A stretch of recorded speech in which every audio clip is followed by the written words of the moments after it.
What's going on there, jerk faces? Happy New Year, and welcome back to Nocturnal Transmissions, brought to you by the Circular Jerks podcast. It's the only conversation you could be having during the day, but having at night. Yes, we're back from our 2-week hiatus, from our winter break, as it were. With me, as ever, is the homeboy Rob. It's going. We're back. Back on the streaming schedule. I know you've been looking real forward to getting back to streaming. Outside or go outside. That's how I've been feeling the last couple weeks. Yeah, just raring to go. But yeah, because I haven't seen you in like 2 weeks. So this is also true. It's been a long time, man. Yeah.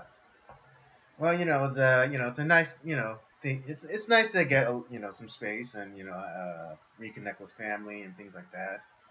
I know you were telling before we started. I know you were telling me about your Christmas and things like that, and it seems like you and the missus are having a good old time. Yeah, we had a good Christmas. Spent the Christmas Day and stuff after talking with Santa about Miracle on 34th Street. We were just kind of hanging out, opening some gifts. My mom made prime rib, which is nice. so good. I got Joyce the Nintendo Switch that she's been asking me for all year. And it's like, can you give me this? Can you give me that? It's like, well, maybe. I don't know. But I ended up finally getting one for her. So she was super happy about that. Got her a cast iron skillet. My parents got her a food processor. And nice. Let's see. Then we ended up getting my mom. We got her a foot and calf massager. So she's been enjoying that quite a bit. I know it's probably out of your price range, but have you ever seen one of those giant like capsule massage chairs? I have seen them. I've never seen where I can buy one, but I knew a few people that have them. Yeah, I know a buddy of mine. He got one for his parents, and it's pretty sweet. If I'm to be honest, there's like a little connect for your tablet or or whatever, so you could watch your videos or live stream like movies or TV shows, and it's like it's all encompassing. I don't know why that word was so hard. But it happens. It happens to the best of us. But yeah, it's pretty sweet. It is pretty freaking pricey though. It's like it's like five digits. Yeah, I've heard it's not cheap. No, not even a little bit. That is definitely out of my price range. Yeah. But I've seen one. It's like this is pretty damn cool. But maybe one day, who knows? Right, one day. Yeah, so we did that. I got a couple of cool things too. I got the Godfather trilogy collection on Blu-ray. Metropolis, my favorite silent film on Blu-ray, and now I am also able to. I'm able to perform weddings and funerals and such. I got my dad got me a thing from the Universal Life Church. So I'm registered to do all the stuff a clergyman will do. Can do. Is that is it the same thing as is it ordained? You got ordained? Yeah, so technically I am ordained now, so I can do all that stuff. Nice. Yeah, it's kind of cool because it comes with like all the So you could perform a shotgun wedding, right? I could perform a shotgun wedding if necessary. Okay. I have all the right tools, though I will not use that power irresponsibly. Obviously, I'm still gonna do.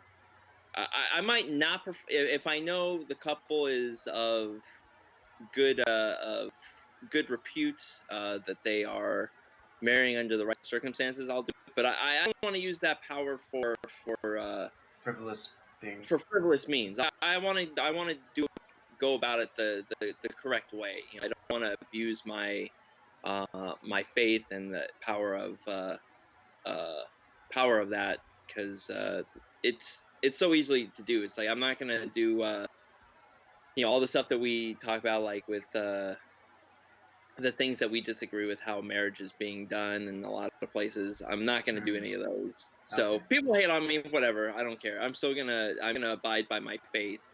But I just want to gotta. But I now have the power and the Mhm. legal authority to do so. Right.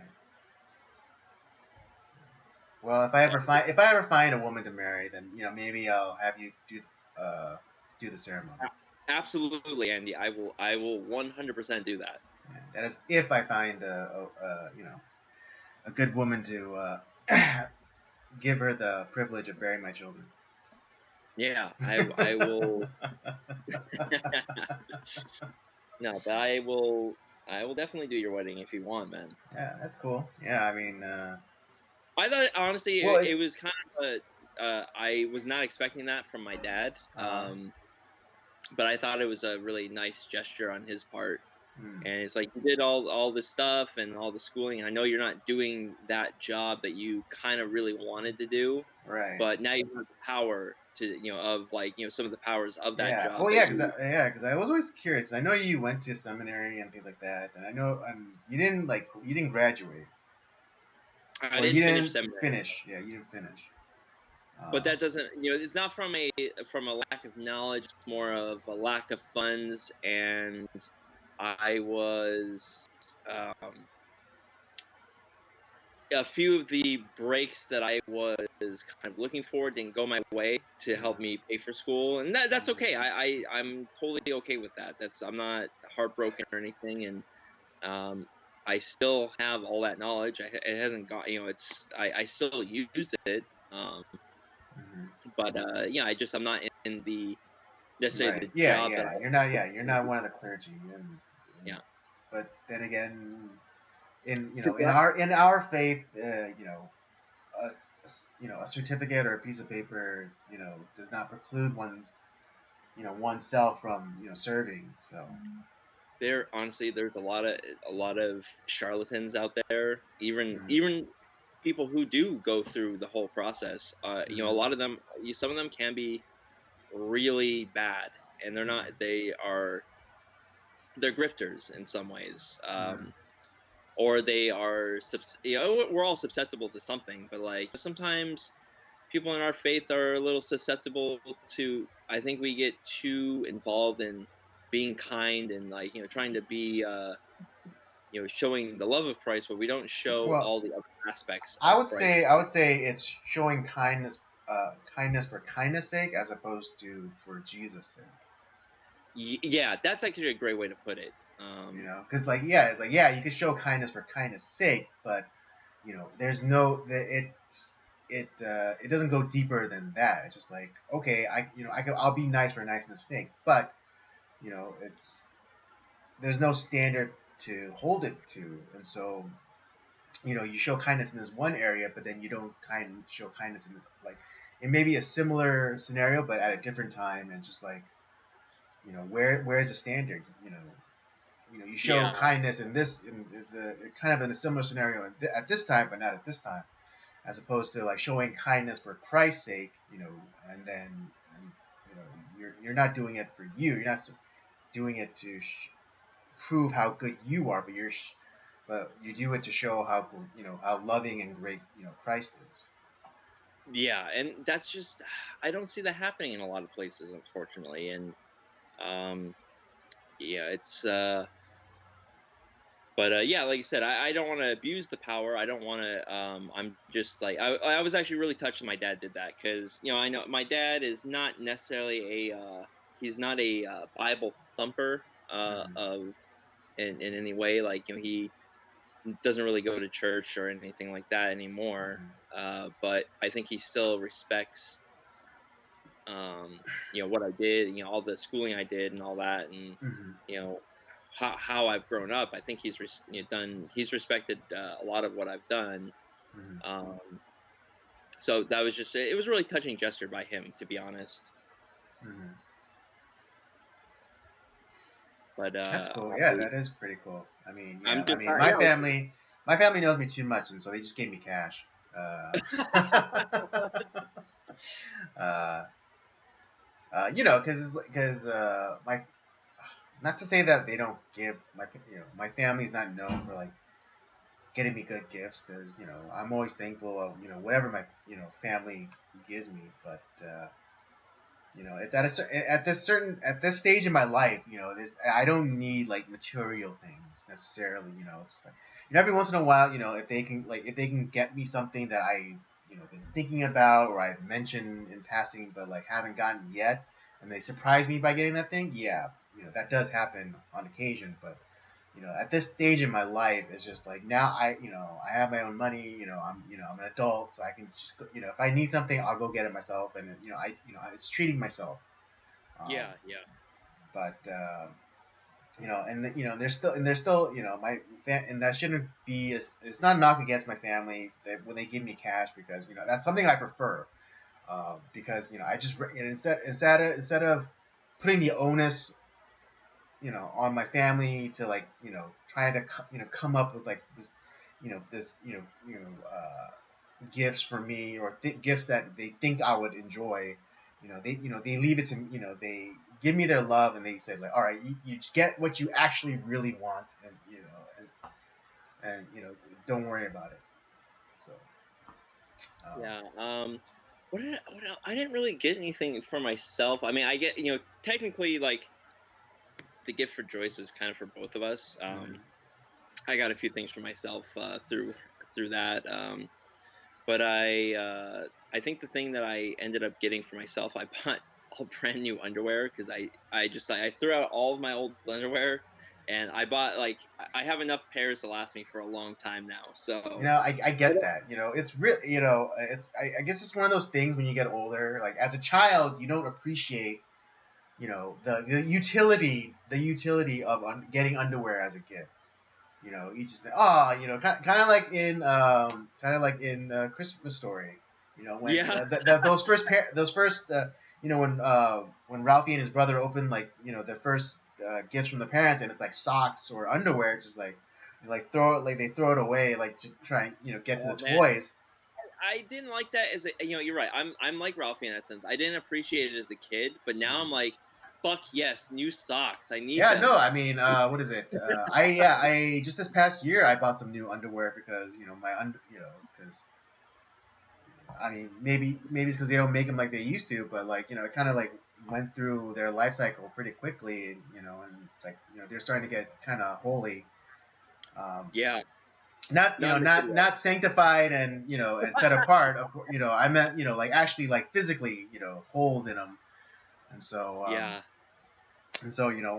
and I got like I got these underwear and like it's the same brand that I've been getting, but like and it's the same size. Thank God I haven't like gained or lost anything. I've been maintaining, and that's a and that's a struggle for a lot of people.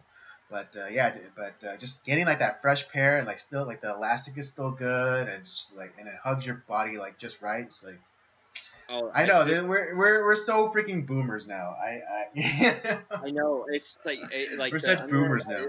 it just it hugs me in the right way. It's like it's like just a comfortable glove over Yeah. my body. It feels great. I yeah, I spent about $140 on underwear, so I don't have to go and buy underwear anytime soon. Thank God. Hmm. Um, I think next week I'm gonna buy more socks for myself because I want to throw out all of my old socks. Uh, I'm actually been thinking about getting because I have two sets of socks. I have white socks and I have black socks. White socks I just use for I've been wearing the black socks more. Um, I think I'm just gonna because experiment. Yeah, I'm yeah, gonna just because experiment. it's just because white socks they just get so dirty, and like it's kind of a pain in the butt like when you wash them and they don't get like all the way clean, Right? Yeah. and so like the black socks kind of hide that. So so I use the white socks for more like working out or kind of like around the house, like if my feet get cold. Like, especially now during the winter, oh my god, it's been really It's getting been cold. dipping into the 30s. Yeah, yeah, at night, and so it's kind of nice. But yeah, the black socks have now become like my standard.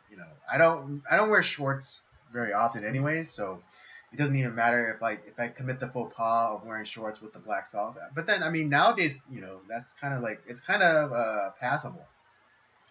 I think I'm experimenting with a few things because I have socks that I use for work, Hmm. which they're kind of a little bit thicker and they give me a little bit more support in my Right. my feet Oh, do and you have the everything. one with like the ribbing in the arch? Yeah, yeah, it's oh dude, that's been godsend. Yeah. But then you have I kind of want to experiment just for regular kind of like around the house or going out. Like I kind of want to get maybe some more Argyle socks, some black, Mm. some nice black socks. Hmm. Um, maybe some for the winter some nice kind of warmer warm wool socks. Hmm. And then for the summer I put because I have a few kind of the smaller pairs so when I wear shorts or whatever Yeah, the ankle which is sandals. yeah, yeah.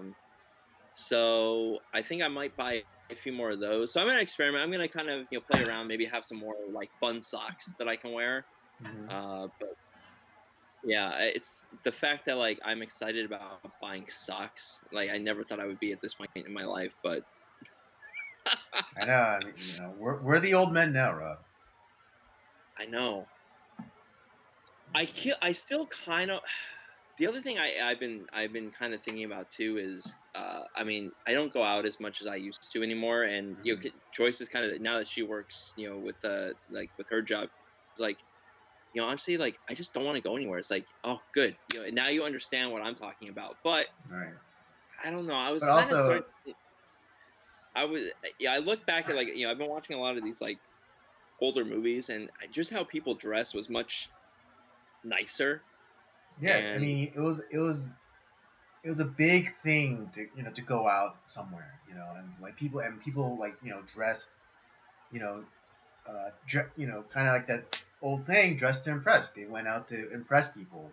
Um, yeah, I might not go on a three-piece suit, but I think I right. should maybe have some nicer clothes, especially if I'm going out to a dinner or a lounge or something like that, just Mm. or to an event.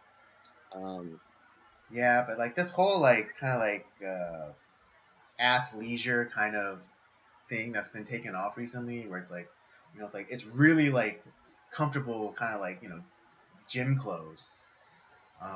yeah, That's just brightly colored, and it's like kind of accepted as kind of going out clothes, but it's just I know it never. I mean, again, it probably is a generational thing, and I just and we just missed the boat, just surely because we were born too early. But yeah, I know what you mean. I mean, I am guilty of not wearing athleisure stuff, but I do dress comfortably. And yeah. I'm not saying that there's any, and I don't want to be because there's some people. It's like, yeah, if you're dressing like this, you're a slob and all that. No, I'm not saying that. I'm just saying I want to maybe do well, something. I might be saying it, but that's just me. Yeah. Because I dress comfortably too, a lot of times, and Joyce, I have to tell her, it's like, listen, we're not doing anything super special, just dress, a little more comfortably, because I know it takes her a long. Plus, it gets us out of the door a lot faster. It's just don't worry about all that stuff. Nobody's gonna be looking at you. Don't worry about it. I Yeah, but want to then, go. but then that is the psychology of women, like 'cause they want the looks, but particularly they want the looks of other women. Yeah, I mean, not that they're, I mean, like if you're, for the hetero women out there, I mean, I'm sure, like, yes, they're trying to attract the male attention as well, but it kind of in a weird, hierarchy, power play hierarchy move. Like they want to put all the other women in, on notice, like I'm queen bee, bitch. yeah. But and my wife, it's kind of fun when she does dress up and all that stuff, and we usually have a good time when we go out. But yeah, no, I was just thinking maybe I should maybe even where I I dress up and have a nice sweater or and some like nice pair of slacks or something like that. Kind of with a tie, collared shirt, maybe something like that along those lines. Mm-hmm. Um, I'm not gonna wear like penny loafers or like boat shoes or anything like that. Right. But kind of Yeah, no, maybe I a get it. Yeah, my only problem is like, because I enjoy myself when I go out. And my problem is that I enjoy myself too much, and like, and it's the point that I start sweating a lot yeah you and yeah and profusely, and I like sweat through my shirts, and that you so do. yeah.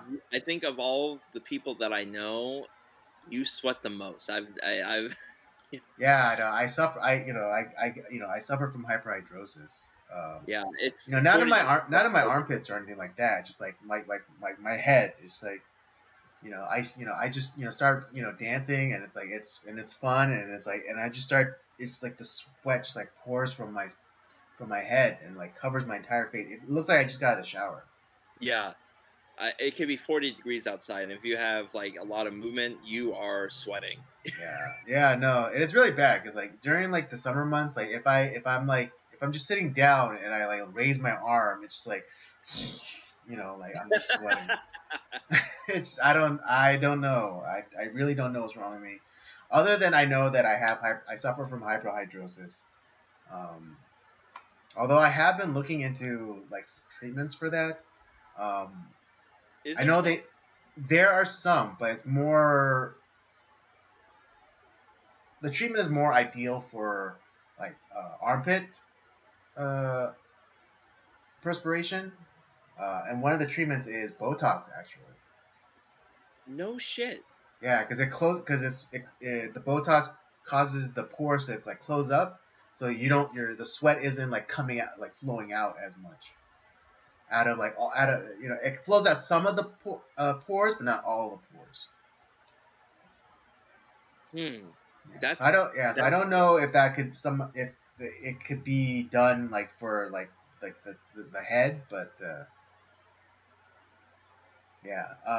there doesn't seem to be a treatment for like like scalp uh, sweating. well, that's interesting. I wasn't sure if there was like any sort of like because I know there are quite a few people who suffer with that. Hmm. Um, and but yeah, that's interesting. Yeah. I know there's some people who have it like so bad, like they'll eat like hot soup and they're already like just pouring Yeah, sweat. I mean that's partly the reason why I don't like soup. Uh, Oh, you're right. You're not a big I'm not a big soup. soup person, and that's partly the reason why, because I sweat so easily. But then also because soup does not fill me up, because like I'll eat like soup stuff, and then like 2 hours later I'll be hungry again. It depends on the type of soup that I'm having. Like when I'm having like goat stew, Hmm. which it's my favorite Korean dish. That like oh man, I always feel like really good after that. Hmm. Or when I have like pho. Mm. But then there's other things that I'll have like if I have like chicken noodle soup, like yeah, like an hour later I'll be hungry or something like that. Yeah, yeah. So I know, like growing up as a kid, it infuriated my mom because all she would do was like make like soups for dinner, and I Mhm. just be like, especially during the summers, where it's just like, why are we eating hot soup on a freaking hot day? I mean, I would say I understand like the cultural, like kind of like the cultural, what was it? Not folklore, but I understand like the cultural reasoning behind eating hot foods, on hot days. It's oh because yeah, it cools it out and like really cools you it's off. to purposefully to cause you to sweat, because then like because the sweat will cool you down. Um, Yep. but for me, it's just like I can't play those games because when I sweat, it's like a dam bursting. It's not like a nice little like babbling brook. It's like a full on like Right. whitewater river that starts to stream down my face. Yeah, it's not a pretty sight. It's not a pretty sight, and it's like people, like people have wondered like what the hell's wrong with this guy. I, It's like I think you have a problem. I know it's a glandular, all right. I don't know. Uh, But yeah. yeah, I mean, that's kind of pretty much like my Christmas. It wasn't anything like super special or anything like that. And then Hmm. New Year's is like one of those things where I don't really have too many traditions. Really, like my parents and I, we always go to Carney's on New Year's Day. Hmm. Um, so I did that, and Joyce Oh, was nice. really excited to make my parents duck cook. Oh, Um, nice. Yeah, and that's so we that's one of the traditions in my family. We always have duck mandukuk. For you non-Korean people, that's rice cake and dumpling soup. Yep, that's what we had. That's In what we made. in a bone broth. Yep. And it's always the thing to have on New Year's Day. Although ours was a fish broth. Okay, yeah. Oh, yeah. Sometimes it's a bone broth, or you can also use like you could do like kind of like a broth made from like steeped dried anchovies. Yeah, that's what we use. Is Yeah, the yeah, yeah, yeah. It's not, yeah, it's not, it's not strictly bone broth, but that's the one I enjoy the most. Um, but yeah, like, but that's yeah, that's the with like little sliced pieces of boiled beef. yes. With I we didn't do the boiled beef in there, but we did the marinated spare ribs. okay, yeah, yeah, Yeah, yeah, yeah. yeah. I got two. There's a bunch of variations on like this particular I guess soup. Yeah. Um, so yeah, every family makes it differently. My mom, like even within in your own family, my mom doesn't make it the same way. Like my aunt will make it, or my cousin makes it. So it all varies, but it's all good. But So yeah, no, yeah. we had a really good time. My parents actually really enjoyed it. Hmm. Because they're not exactly Korean food connoisseurs. It's not necessarily their favorite style of food, but I think they actually really enjoyed it. Hmm. Um, then we had some honeydew ice cream afterwards. Nice. Melon bar. Um, yeah, Malona. And then even like New Year's Eve, I'm not one of those people that's like, yeah, let's get loaded and shoot off fireworks and all that kind of stuff. We ended up struggling to make it to about 10:30. Um, but we did enjoy some Cards Against Humanity. We had a few drinks. We had some good food. Went to an escape room, and overall just had a really great time. Cool. So yeah, that's been pretty much and outside of that, I've been working a lot. Although um, I end up having to call out a couple of days because my shoulder, like I pull, like I don't know if like I slept in an odd angle, and Hmm. I'm getting to that point like where like it felt like the all the muscle like in my shoulder and like my near like my collarbone like locked up for some reason. I'm like, oh god, I couldn't even lift my arm, which sucked. But thankfully, my wife works in the physical therapy field now, so she was able to kind of like work work out a lot of the kinks that were in my arm. It's like, oh man, this feels so good. Now I can actually like move my arm. Yeah. I remember. Yeah, I remember when I was a little bit more unhealthy. And I was heavy, and I was a bit heavier. I remember I had all sorts of back problems. It was like death every single time. Like every like little strain, or like every little like hyperextension that I made like would throw out my back, and I'd be like I'd be out of commission for like a couple of hours to like a couple of days. Those back spasms are the fucking worst. Yeah, I remember like particularly when I was in school. I remember like I think that was like I think when in my time in school was like my least healthiest. Um, Mm. But yeah, like I remember one time during class, like I just had like this back spasm, and I was like on the ground, just like during like just kind of like answering questions, like oh like yeah Rembrandt or whatever. Um, Yeah, it feels like somebody stabs you in the back. yeah, no, it's a very sharp, acute pain. I've had that to happen to me twice, and it was just it's and I was it's not the spine, but it's like the muscle, like it's the like that muscle in your back. It just like it like twists or like locks up, and it's just like oh god, it feels like somebody like stabbed me in the back. It's just Mhm. so painful. And me, yeah, because I'm dumb. Like I just kind of like power through it Mhm. somehow, but it's just like oh god, this is so awful. I was just like, just don't talk to me. Don't look at me. Just I'm gonna do my job and I'm gonna get the Don't hell you out of look at here. me. Uh, yeah. All right. Okay. Yeah.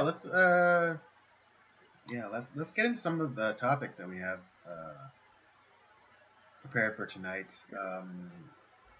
I think it's funny. I think we're right. I think we're right on schedule for our eventual societal collapse. Um, Yeah, I think so. particularly from of the news that came out like recently, um, or the things that have been happening recently.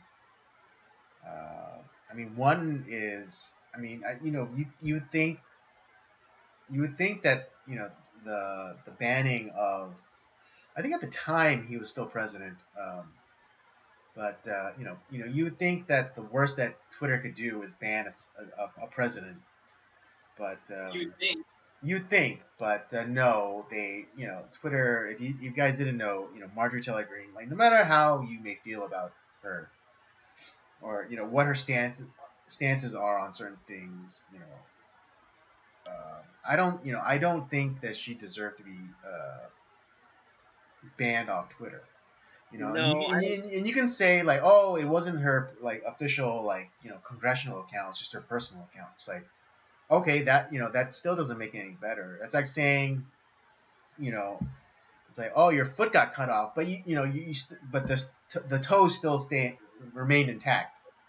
It's like, Yeah, okay, and it's because a lot of she she does kind of look like Dog the Bounty Hunter. I'll give people that she does.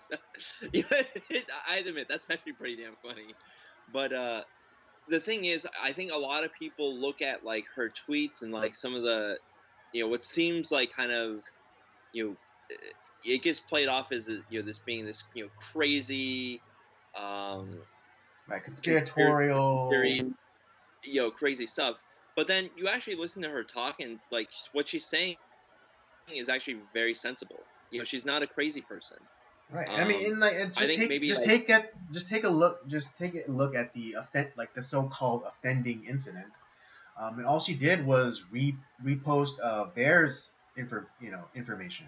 And if those of you who don't know what VAERS is, it was set up by I think the World Health Organization or maybe CDC, but it's like it stands for Vaccine Adverse uh, Event Reporting System.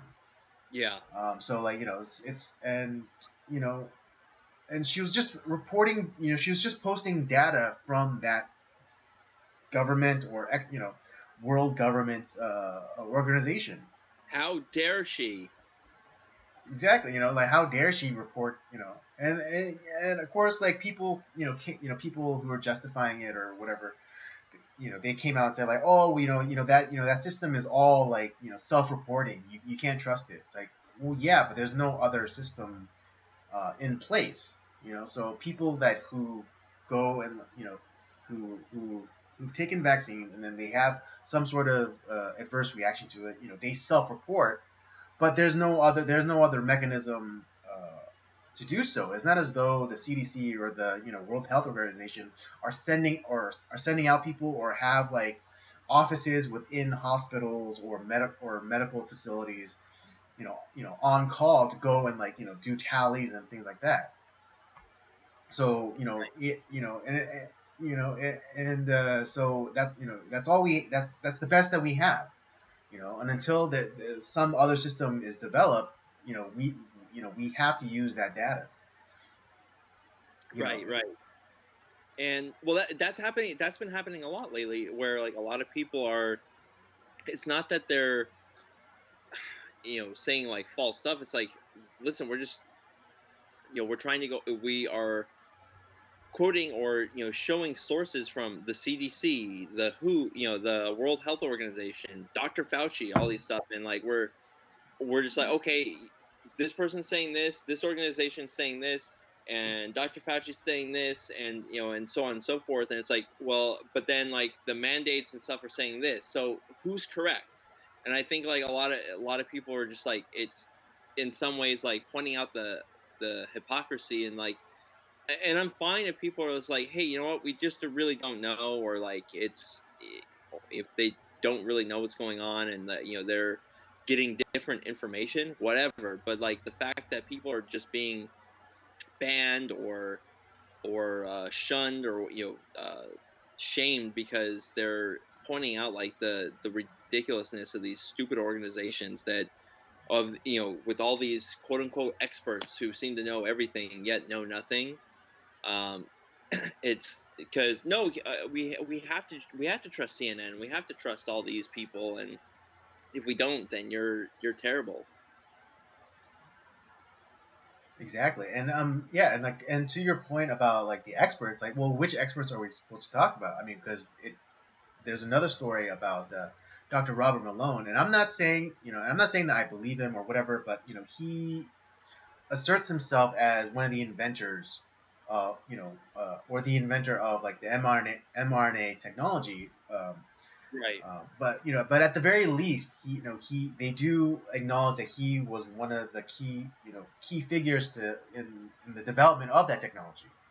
right, right. So I think I think it'd be safe to say that he is an expert.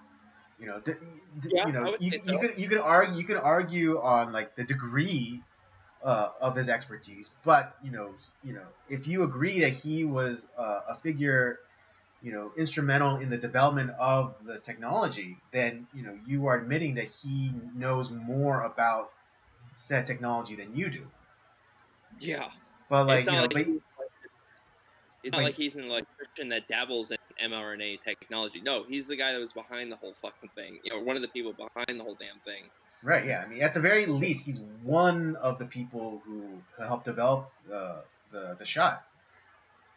So like at the very least he knows more than like the average person. Let's just be honest about that.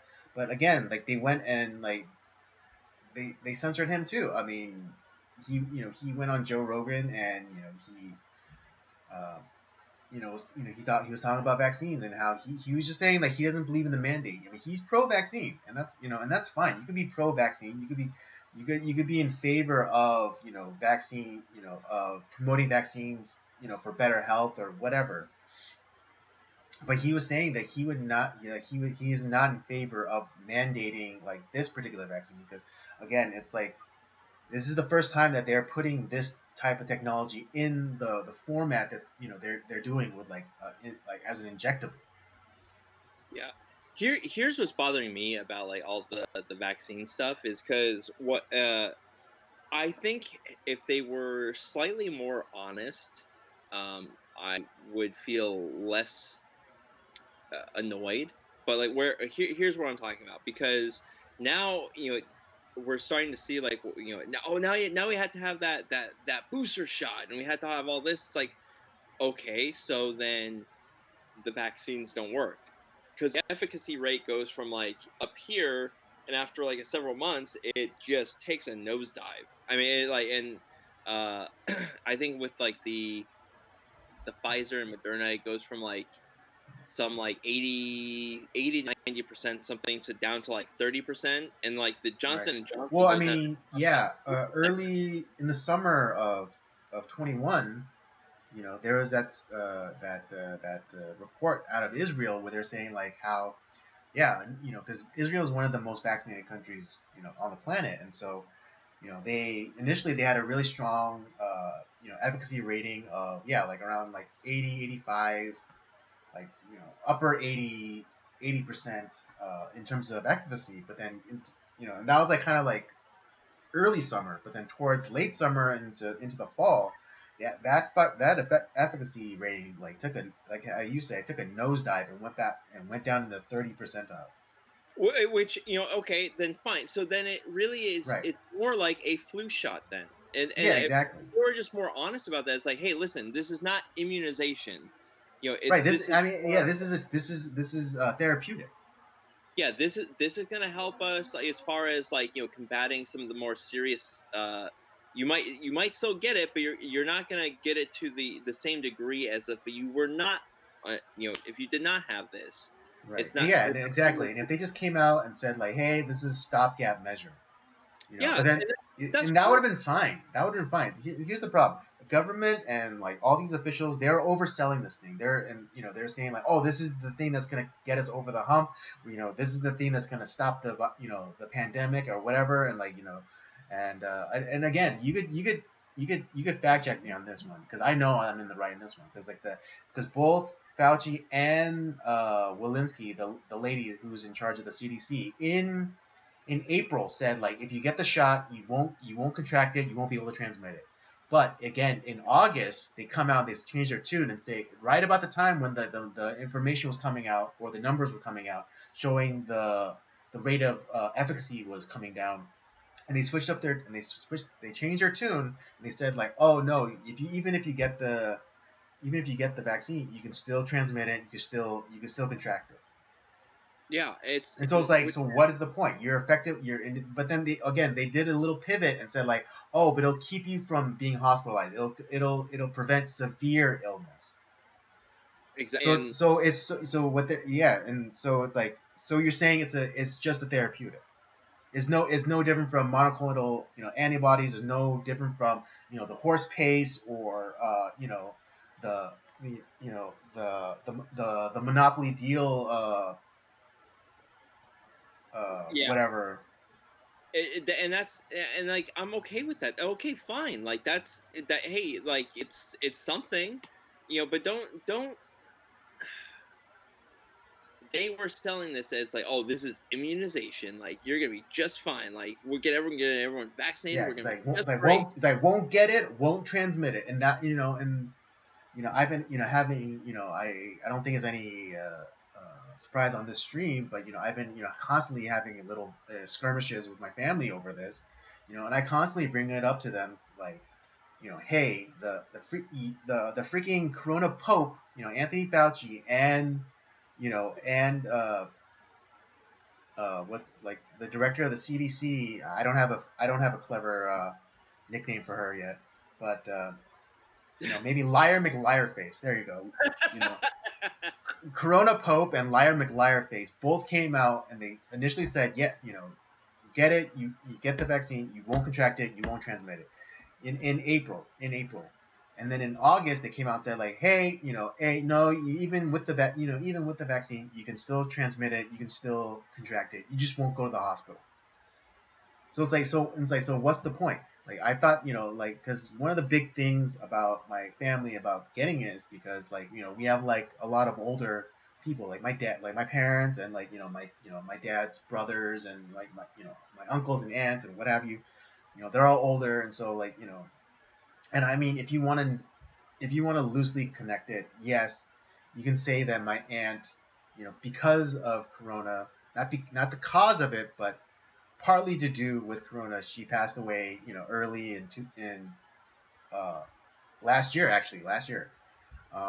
Because she got it, but then she was older, and she had kind of had Alzheimer's, so she was kind of sundowning, so her health wasn't that great to begin with. But like she got it, she kicked it, but then she still passed away. So yes, I have a loose connection with that. Yeah. Um, but like the whole idea was like, so I can go like be amongst them, and then also like my niece who had cancer and who's immunocompromised, who she can't get vaccinated because it'd probably kill her, and so I could be around her. But it's like, what's the point of me getting it if I can still get sick myself, and then I can still pass it on to someone, maybe to my aging aunts and uncles, maybe to my niece. What's the point? Yeah. Well, and this is like what we talked about before we ended last year. Is like this is the same problem that this Fauci doing the same dumb shit that he did what during like the AIDS thing. It's like, okay, you're so focused on like the vaccine. It's like, well, why don't we focus on like maybe like some potential treatments that might be able to help people. And if a vaccine comes Yeah, down, right. great, that's awesome. But let's focus. We do have stuff that's available now that has for some people shown some signs of potential help. Like the ivermectin, the hydroxychloroquine, all these other like medicines that have been used in various things that have been very helpful. That doesn't mean it's a cure or whatever, but it's a good treatment. And Right. No. Yeah. as now, Exactly. It's like, as and now, that's I how mean, you know.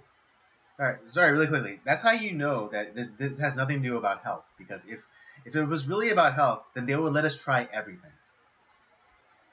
that's what I'm saying. Like, If it was really about getting over, like, getting back to normal or whatever, it's like, and about everyone's health, then they would allow us to try everything. And I mean, and maybe I'm misremembering, but I do remember a previous president who signed something that gave people the right to try things. yeah. Oh, imagine that. I don't remember. I don't. Maybe I'm misremembering, but I do remember a president who Uh, signed into law an act. right? Yeah, like something to try. It was You know, tap, get wasn't it? yeah, give it a shot, or I don't know. But yeah, it's like, so why, if and you can say, like, well, that's for terminally ill people, and, like, people who are, like, gonna die if they don't try this experimental thing. But it's like, but the way people are talking about this, it's like they're making it sound like where everyone's gonna die. So why can't we try the ivermectin? Why can't we try the hydroxychloroquine? Why can't we try freaking leprechaun dick? You Yeah. know, Yeah, that's if right. if this is as And if this is as dangerous as people are making it out to be, then why can't we like, kind of like how Joe Rogan said, like, threw the kitchen sink his at it. medical team, yeah, threw the kitchen sink at it. And but that's kind of like what you're kind of supposed to do. And the thing is, like, it's a joke now. Like, I mean, it's literally a joke on like Cards Against Humanity, like the whole like treatment for like AIDS and stuff like that. The Hmm. PrEP. And like, because I mean, hell, Magic Johnson has lived with AIDS for like, or HIV for how long? 40 years almost. Hmm. And it's like he's looks just fine to me. And there's been a lot of other people who have HIV, AIDS, and they're living, they're fine. And because there's treatments and stuff that people can take or use and live a normal life. Exactly. There's no cure for AIDS, and yet Magic Johnson looks just as alive and vital as he did back when he was playing ball. Yeah, and that's the thing. Is like where you I mean, what is it like? Yeah, and just really quickly, on Doctor TV. clutches in it. Well, yeah. Well, I mean, just really quickly, what is it? There's even freaking commercials promoting a certain drug, touting its effectiveness in managing HIV, to the point where, like, even if you got tested, it wouldn't show as positive. I know that's the crazy thing, That's right? fucking When crazy. you stop letting having the government involved in shit, like where they don't know what like guys like Dr. Fauci who haven't seen a patient in 50 years, and when you stop letting them being involved in shit, like people actually figure it out.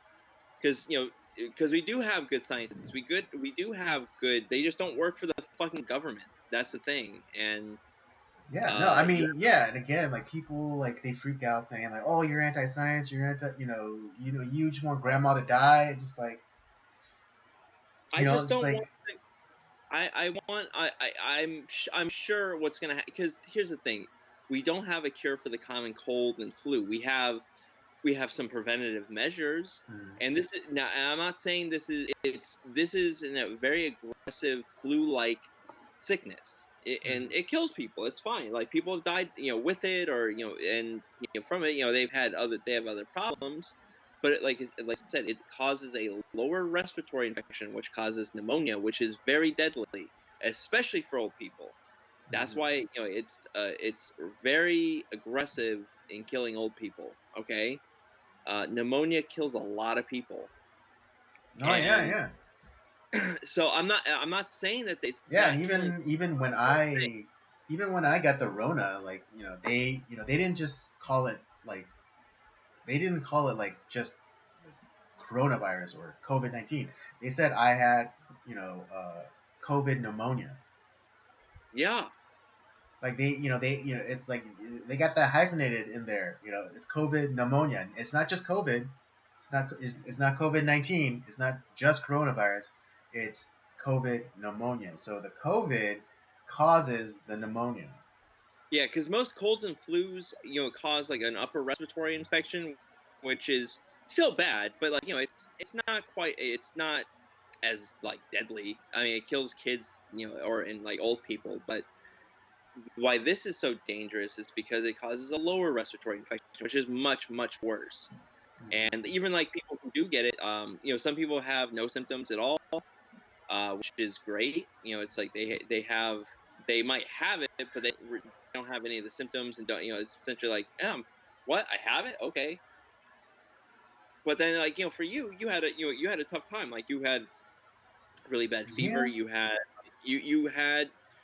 You went to the hospital. You couldn't breathe. Like it was kind of hard, and it's because you had. yeah. But I mean, I don't know. We'll never know now. But I think I would have been fine even if I didn't go to the hospital. Yeah, I had labored breathing. Yeah, I had a fever. But if I just you know soak myself in the tub, or I think I could have gotten that fever down. And yeah, like it was like I had labored breathing, but like it's not as though I couldn't breathe. I'm just saying, like but you had trouble breathing. It's like, and I'm just like, I'm pointing out that it's a lower respiratory infection that's what Right. caused, Mm-hmm. and so True. it's just like, I'm not saying that it's not a problem. That's not what I'm saying. But Fair I enough. don't Fair like enough. schools like Dr. Fauci, or like some of these other federal and state officials who think that they're the health experts, yet they seem to not realize, like, hmm, why don't we like figure out some, while we're finding a vaccine or a cure, why don't we try to like throw a few different things at it? Let's see what we can do as far as like making some treatments so that people are not dying, or maybe we can lower the case level, and in the time it buys us time, to find like a cure or a Yeah, vaccine. or actually even allow for long-term tests to happen, because Exactly. That's all that's I yeah, want. yeah. I I'm mean, not. that's yeah, me too. Because like everyone's like saying, oh, why don't you just get it? Just get it. Just get it. Just get it. Just get it. It's like, what's the big deal? Like, just get it and be done with. It's like, is it though? Will it be? Because like, yeah, in the immediate future, like in the 1 to 3 years, after I get it, I'll be fine. Yeah, I grant that. But what happens in the fifth year? What happens in the 10th year? What happens in the 15th year? There's a reason why the vaccines go through such strenuous checks and tests. Is because like long term, they don't know what's going to happen to you. Do you want the last vaccine, which was also a record for quickness? You want to know what the length was? I think it was for, I don't remember if it was for the measles or for if smallpox or something, like I forget Right. exactly what Okay. it was. Yeah. I think I know. Yeah. Prior to this, the quickest vaccine was ever developed and put to market was 4 or 5 years. 4 years. Are you kidding me? And so, 6 months. Yep, we're good. 100% effective. Let's do it. Shoot it Yeah. in your arm. No questions asked. Right. Yeah. right? No. Like, cause the usual party line to anyone who says like, oh, it was only developed in 9 months. It's like, yeah, but that they say the usual response is like, yeah, it was put out within developed and put out in 9 months, but that doesn't mean it didn't go through like the usual like rigorous testing. You know, yes, fine, but it didn't go through stage 3 long-term testing to find out like what it will do to you after 5 years, after 8 years. And if you also want to know, like your lauded political officials like uh, our wonderful vice president and former vice president that is in the White House, they said like, oh, if Trump is doing the vaccine, I don't want any part of it. Now it's like, oh, can't get enough of the vaccine. I'm gonna get Right. all the Yeah. booster. If you don't get it, you're an awful, terrible, racist person that doesn't know anything. Yeah, you're istophobe. Yeah, you're istophobe if you don't get the shot. But it's like they're the same shot developed under Orange Man. So and Like, then so they're talking about vaccine hesitancy. It's like you're the ones who were fomenting the vaccine hesitancy even before the vaccine even came out. yeah, it's really evil stuff what these guys have done. Hmm. Um, it's a mixture of stupidity and evil. Yeah, absolutely. Um, and there's that saying where it's like, oh, don't um, something razor, not Occam's razor, but some other uh, axiom, but it's like don't attribute to malice what could be easily Attributed explained to to I think stupidity. it's both now. I'm It's sorry. yeah, There are these people that are truly, truly ghoulish, evil people. exactly. Yeah, it's like yeah. So I'm like yeah, I'm not giving anyone like any quarter anymore. It's like no, they're not. It's like no, they're not being stupid. They're just being evil. It's Because fun, any yeah, like, and when you start to like when you watch the news, when you listen to what these people are saying, it's like, oh, this it's like this is all by design. All this stuff, yeah, of like, course it is. Of course, it's like again because kind of like going back to Dr. Robert Malone. He described it as mass formation psychosis, which like they're constantly putting you at odds or giving you contradictory information, so you can never get a hold on anything, or you can never. Like, we can't all point and go like, yes, that's the problem right there. Instead, they point to a lot. They highlight or they point to different things, so they could go, oh, it's this people's fault. No, it's this fault. No, it's the supply chain problem. No, it's inflation. No, it's these crazy anti-vaxxers. So it's like we can't get a handle on it because they're putting out too much information, or they're only highlighting certain information. I mean, what is it? Just a couple of days ago, was it like that crazy authoritarian bitch, Dr. Wen, on CNN came out and said like, oh yeah, paper masks and cloth masks aren't appropriate for Omicron. It's like, well, that you mean we the weaker version that like it finds more hosts, so there's more right, but like cases. yeah, yeah, she's like oh, it's not appropriate for Omicron, and it probably wasn't appropriate for Delta or the previous strain. So it's like you're saying that the masks were useless, but Oh, so the thing that we knew right from the get go. Okay, yeah, got the thing that we knew in 2015, because there was a study that was done in 2015. it. So like Yeah, and I've been critical of it, since the very start, and like people will tell me that I like, oh, like the mask is to help, to protect you as much as it's protect others, right? It's just like no, it's not. It's the masks are designed to do nothing except to show your compliance. well, And I got raked over the coals for it too. yes, you have. I've Well, been constantly I've been constantly been raked over the coals. I just decided to stop to just not talk about it anymore. But yeah, I remember the last time it was a fucking dog pile on Facebook. Because I just said to my friend, hey, when she was like saying how she was disturbed at how many unmasked people she saw at the park. Oh God. Yeah, and I was just like, oh, people are making their own, they're making their own risk assessments, and then she put out the, oh, it's the same, it's protect, you from, other people as much as it's protecting other people from you, and then all of like these fucking beta male bitches came out and like started dogpiling me. I swear I wanted to reply back to them, hey, she's never gonna suck your dick, so shut the fuck up. Yeah, it's if the masks are so effective, then we don't need to worry about like the vaccine or anything. Yeah, Just then the like vaccine is moot then, if or the if vaccines are the vaccine is moot. Yeah, the if the masks, vaccine is so effective, then the masks are moot. and you don't have to worry about the unvaccinated either. But Yeah, that's not exactly. Yeah, but it. what happened? Like as soon as again going back to the efficacy rate, as soon as the efficacy rate started to tank, they immediately went back to masking up people, and just like then what's the point of getting the vaccine if I still have to wear a mask with the vaccine? Yeah, and like you said, it's all these supposed like experts like, hey, it's fine. Like it's something that's new. We don't know what's going on, so let's try this, and we'll see if that works. If it doesn't, then we'll try something else. If that was if that's how normal logical thinking works, and it's like, hey, let's try this. Okay, that didn't work. Let's try this, and I'm okay with that. If people don't know something, that doesn't mean that they're dumb or like they're not trying. It's just like, hey, we just don't know right now. That's all. I'm okay with Yeah, that. Like, I it's know. fine. If Not. someone just said I don't know, I would be perfectly fine with that because that's at least honest. I was like, yeah, I don't know either. Okay, cool. You don't know. I don't know. We'll figure it out. Fine. But don't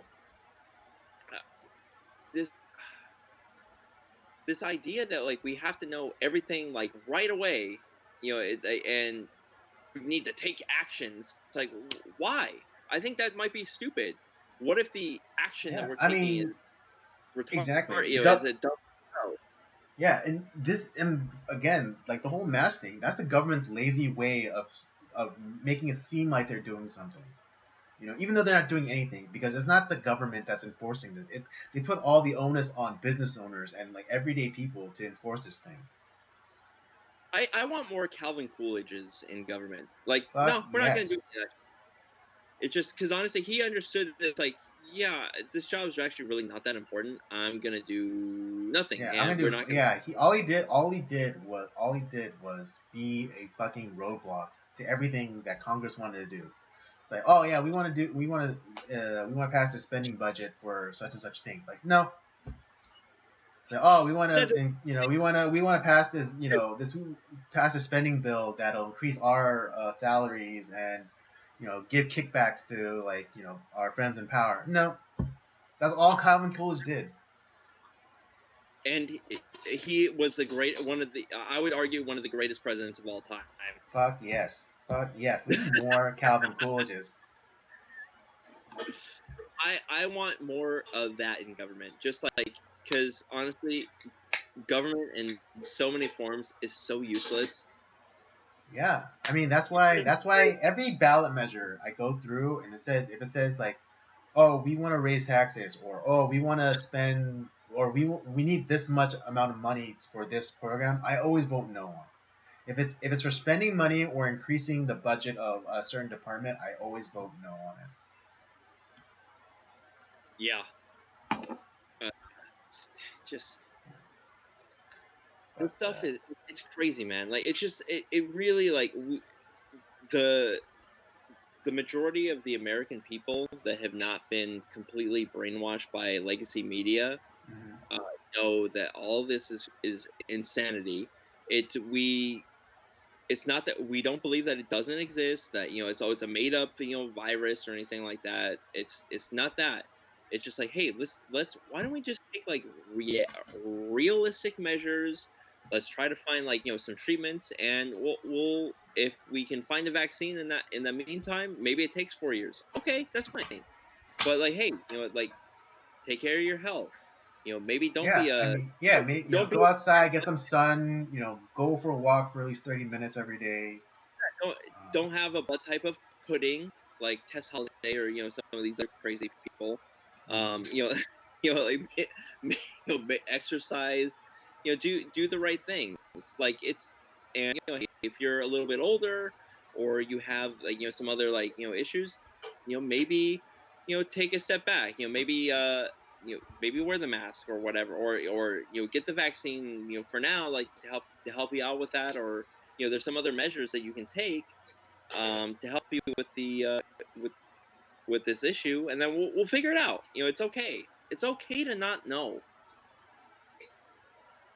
Yeah, and I mean, yeah, whatever happened to just like and all we had to do was promote like hygiene, just and practical measures like like wash your hands after the bathroom, wash your hands after you sneeze, That was sneeze the into end your of that. hands. If you feel sick, just stay home. Yeah. That's maybe for, before if you're feeling sick, don't go around any old people. That's literally all we had to do, and this thing would have been over. After this literally would have been over after the 15 days, as I opposed to this. forgot if it was Denmark or Norway.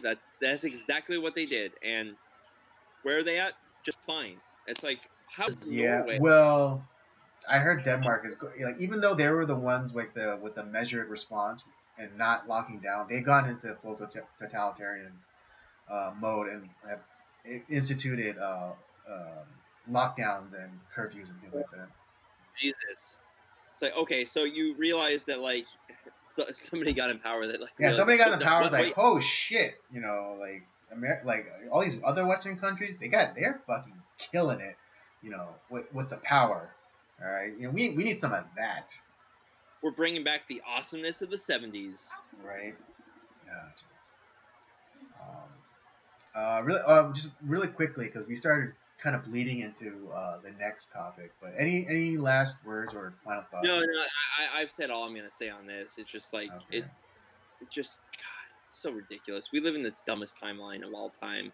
seriously, it's just like, and I mean, don't get me wrong, I've been guilty because I've been going along with it a little bit myself, you know, um, but generally speaking, I haven't, I try my best not to participate as much as possible with all this craziness. I mean, there are times where it was better. It's better for me not to like cause a fuss and just get something done. Like because I was helping out with my church's mobile shower thing. I made the breakfast and yes, I could have just not worn the mask and caused a stink, but then I wouldn't be able to go into the store or at least been left alone in the store to get the sundry items that I needed to make breakfast for the homeless people. So in that case, yeah, like I slapped a mask on him real fast, and I got everything and got out as quick as I can.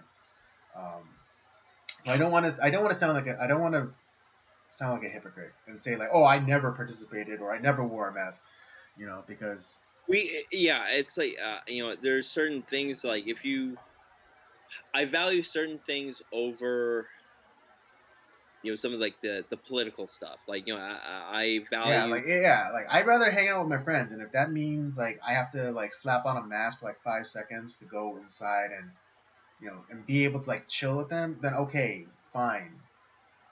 yeah But it, but also it's not my place to go and I mean it's a weird balance because it's like you don't want to necessarily like be complacent and then start just doing following along with this horseshit.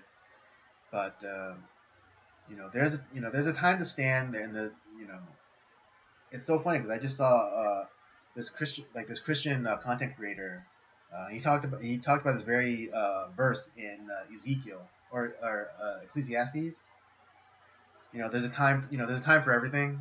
There's a time to grow. There's a time to reap. There's a time to build. There's a time to destroy. Yada yada yada. And yeah and and I think that's what I've been kind of living with or trying to live by during this whole time. Because yes, there is a time to make a fuss or kick up a fuss, but not always. And you have to have that discernment to know when uh, to kick up that fuss. When particularly when businesses are being kind of assholes about it.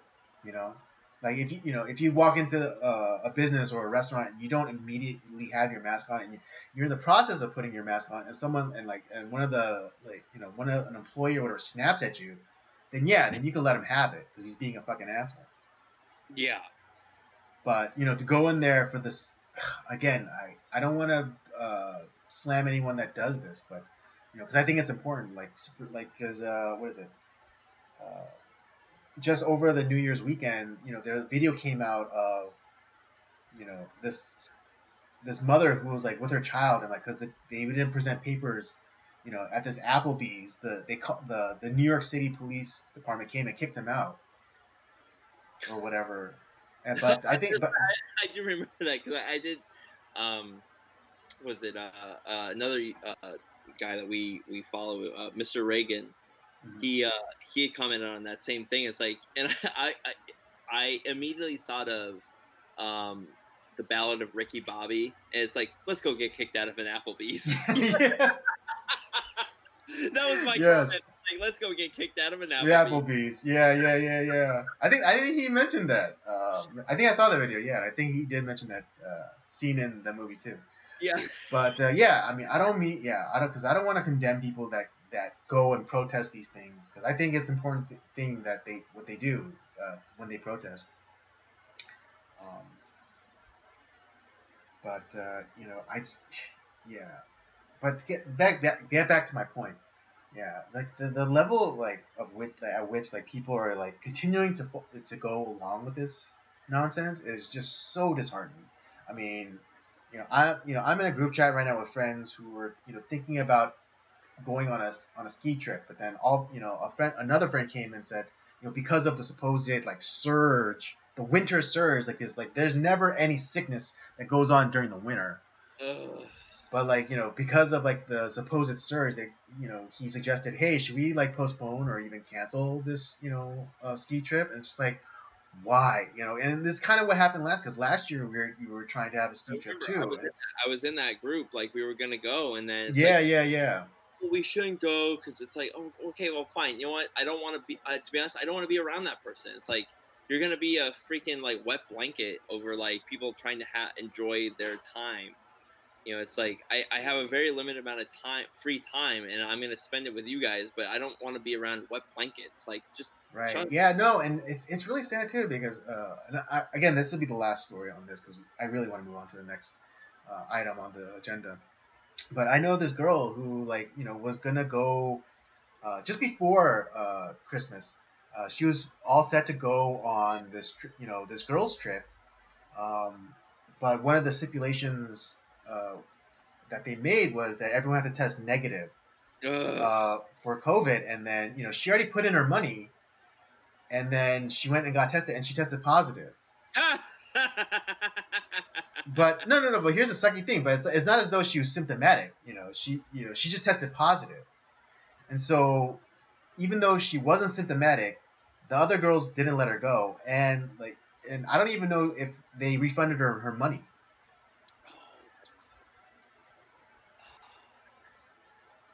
Yeah, no, exactly. And then really last thing, I'm really sorry, but really last thing, but again, the CDC director came out just this last week saying that how because they shortened the amount of time for isolation from 10 days to 5 days. Yeah. And the CDC director Dr. Rochelle Walensky, I'm sorry, came out and said oh yeah, we're going to try and find another means of detection because we're finding that the PCR tests are giving positive results even 12 days after initial even if you tested negative. Jesus. Yeah, so you're saying again they even said they needed to find something that could differentiate between COVID and flu last year. I have the screenshot of the article. They literally said this last year, but because the mainstream media doesn't cover it, no one knows about it except for me because I have to constantly watch for this shit because we do this because we do commentary and I have to know what's going on. Exactly. But yeah, that's and that's pretty much all the news that you missed during the time that we weren't here to tell you about it. Oh, jeez, it's so. It's so frustrating. It's crazy. Like I said, we live in the dumbest timeline. We have a garbage media, Mhm. like CNN, Fox News, MSNBC, ABC, all that shit. It's terrible. They're all awful. We have, I think, like, in that arena, we have maybe like, I can count on one hand like some actual journalists in that, and that goes to our newspaper journalists too, because there's a lot of shitty newspapers out there too. Right? Yeah, because they lie. Yeah, because they either lie by omission or structure. And the guys that actually do, have their finger on the pulse and are talking about something that's real, like you have Project Veritas, you have guys like Mr. Reagan, you have some of the stuff that's going on with the Daily Wire. It's like, they're getting as oppressed as possible because, like, the legacy media hates these people. And it's like you have the FBI that's raiding Project Veritas for what? Because they're telling the truth. Right? Or yeah, and it's funny because like really quickly, like with the whole Ashley Biden diary thing, they're kind of admitting that that's real because they went in and got it. If it wasn't real, then they would have been like, okay, whatever. And Even and then Project Veritas didn't even publish it because they couldn't verify its authenticity or the veracity of it. But then because the FBI raided them specifically with the intent to get those diary pages, it's kind of confirming that that was real. Yeah, ridiculous. So it's like, okay, well, that's real. I'd publish it now. Yeah, exactly. And like and if they wanted to, just very, very thinly veil, like, to cover their asses just with a little bit, just say like, oh, just put up that disclaimer like, oh, these can't be verified, but then still publish it. Yeah, I'd publish the hell out of that now because it's already a lot of smoke to that fire to begin with. Mm-hmm. Um, and I'd be like, you know what? It's at this point, it's like that's true. There's no reason that it's not true now. Exactly. Yeah. I mean, yeah, it's not confirmation, but it's the FBI rating it for specifically for that reason definitely lends more credence to it Yep. actually being real than not. So yeah, Project Veritas, do whatever you want now. But yeah, moving on. We kind of crept into it, but now let's like really talk about it. And me and Robert, like just before we started up the stream for this year, we were talking a little bit, and we're kind of talking about the what's the, our disappointment with like leaders, like political leaders and cultural leaders and whatnot, and particularly in our own backyard, LA County, particularly because of the near unanimous passing of the Vax passport ordinance here in LA. And initially, I was very upset at all of the leaders, even like the one that represents where I live, on the city council. But do some research. I found that my representative didn't even vote on the ordinance. So I mean, I don't like so that at least gives me some hope. And from the article that I read, it made it seem like it was done very. Is surreptitious the right word that I'm looking for? I think that's the right word. Okay, they did it It was done in a very underhanded, I would say, because the guy wasn't like, I guess like he was out of town or like he wasn't available to even put in a vote. But then the way, and again, like how this is how shitty the media is. They said that it was unanimous. It's like, yeah, it was unanimous of the people that voted, Right. but not all of the council members voted.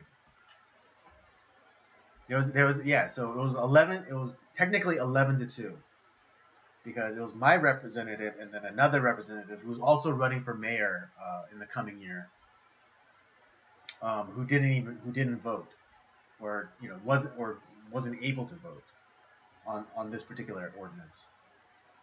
And I mean, and again, I claim ignorance on this because I don't know what the how the system works in LA County or this particular city council, but like I don't, how is that even allowed to be to go through? Um, how is it that like if those members weren't present, how is this vote allowed to happen? And if there were dissenting votes, does that mean it doesn't go through? Again, I claim ignorance, but I'm Yeah. hoping that if they were there and that they were able to cast a dissenting vote, then the vaccine passport ordinance wouldn't have passed.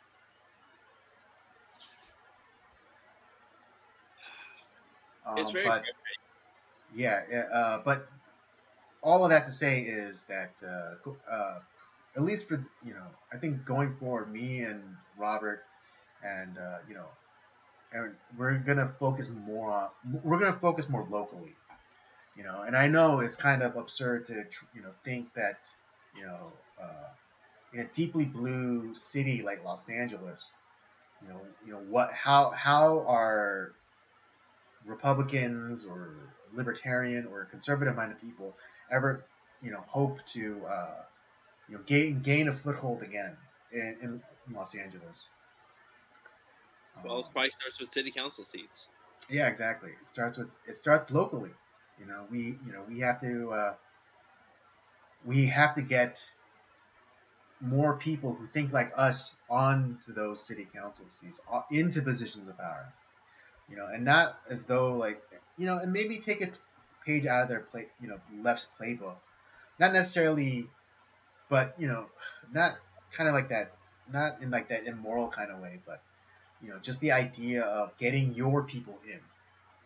Yeah. We have to start thinking like that because if you could have all these special interest groups, like get a black person in for the black people or get a Hispanic person in for the Hispanic people. I mean, yes, there are some Asians on the city council, but it doesn't. For me, it doesn't matter. I just want someone who thinks like me or who has certain sensibility similar to me to be on the council. And my rep, I think does kind of fit that because um, up until 2012, I believe he was a registered Republican, but more recently he switched his party affiliation and went independent. Yeah. So yeah, because I'm not because I'm a non in California. The independent category is called non-affiliated. So yeah, so I'm an independent. Um, so at least I got at least my representative got that going for him. But yeah, I think we have to look at like city council seats. Some of Yes, the judges. school You know, boards. civil courts. Mm-hmm. Start small because Seriously. you start making a dent there, and it does transfer through over time. And I hate to quote him, but like he's right in this sense where I remember Robert Downey Jr. talking about how who is no right winger, but he had the right idea. It's like you have to think globally but act locally, and we have to like focus. And if we want to enact our values on the world, we have to start at where we live, and that's like I said, that's city council seats, that's civil courts, that's stuff that's And happening. again, to quote someone else who I developed mistrust towards, but that doesn't mean he doesn't make a good point every now and again. But the whole Jordan Peterson, the idea of like clean your room, Bucko. Yeah. kind of in a broader sense. You gotta clean up your own city first before you go and like start dictating how like how Boise should be, or how To or be honest, I give two craps about like other states that I'm not living in. right. I want to focus. I'm right now. Currently, I'm living in Los Angeles, California. I want to fix Los Angeles. Mm-hmm. We have a lot of problems here. Even like statewide, like I can't affect like another city right now because our city is fucked up. So we have to work on our city. And that starts in whatever districts you're in. Like you're in Chatsworth, I'm in Van Nuys, my parents live in Northridge. We got to affect those places. We got to make those places better. And it's so um, when we think about politics, we're so focused on like at the federal level. It's like in reality, that's not how it's supposed to work. Like it's No, yeah, local politics are supposed to be much more important than the federal stuff. exactly. Yeah, because it's not Joe Biden that's your dog catcher, or your school board president.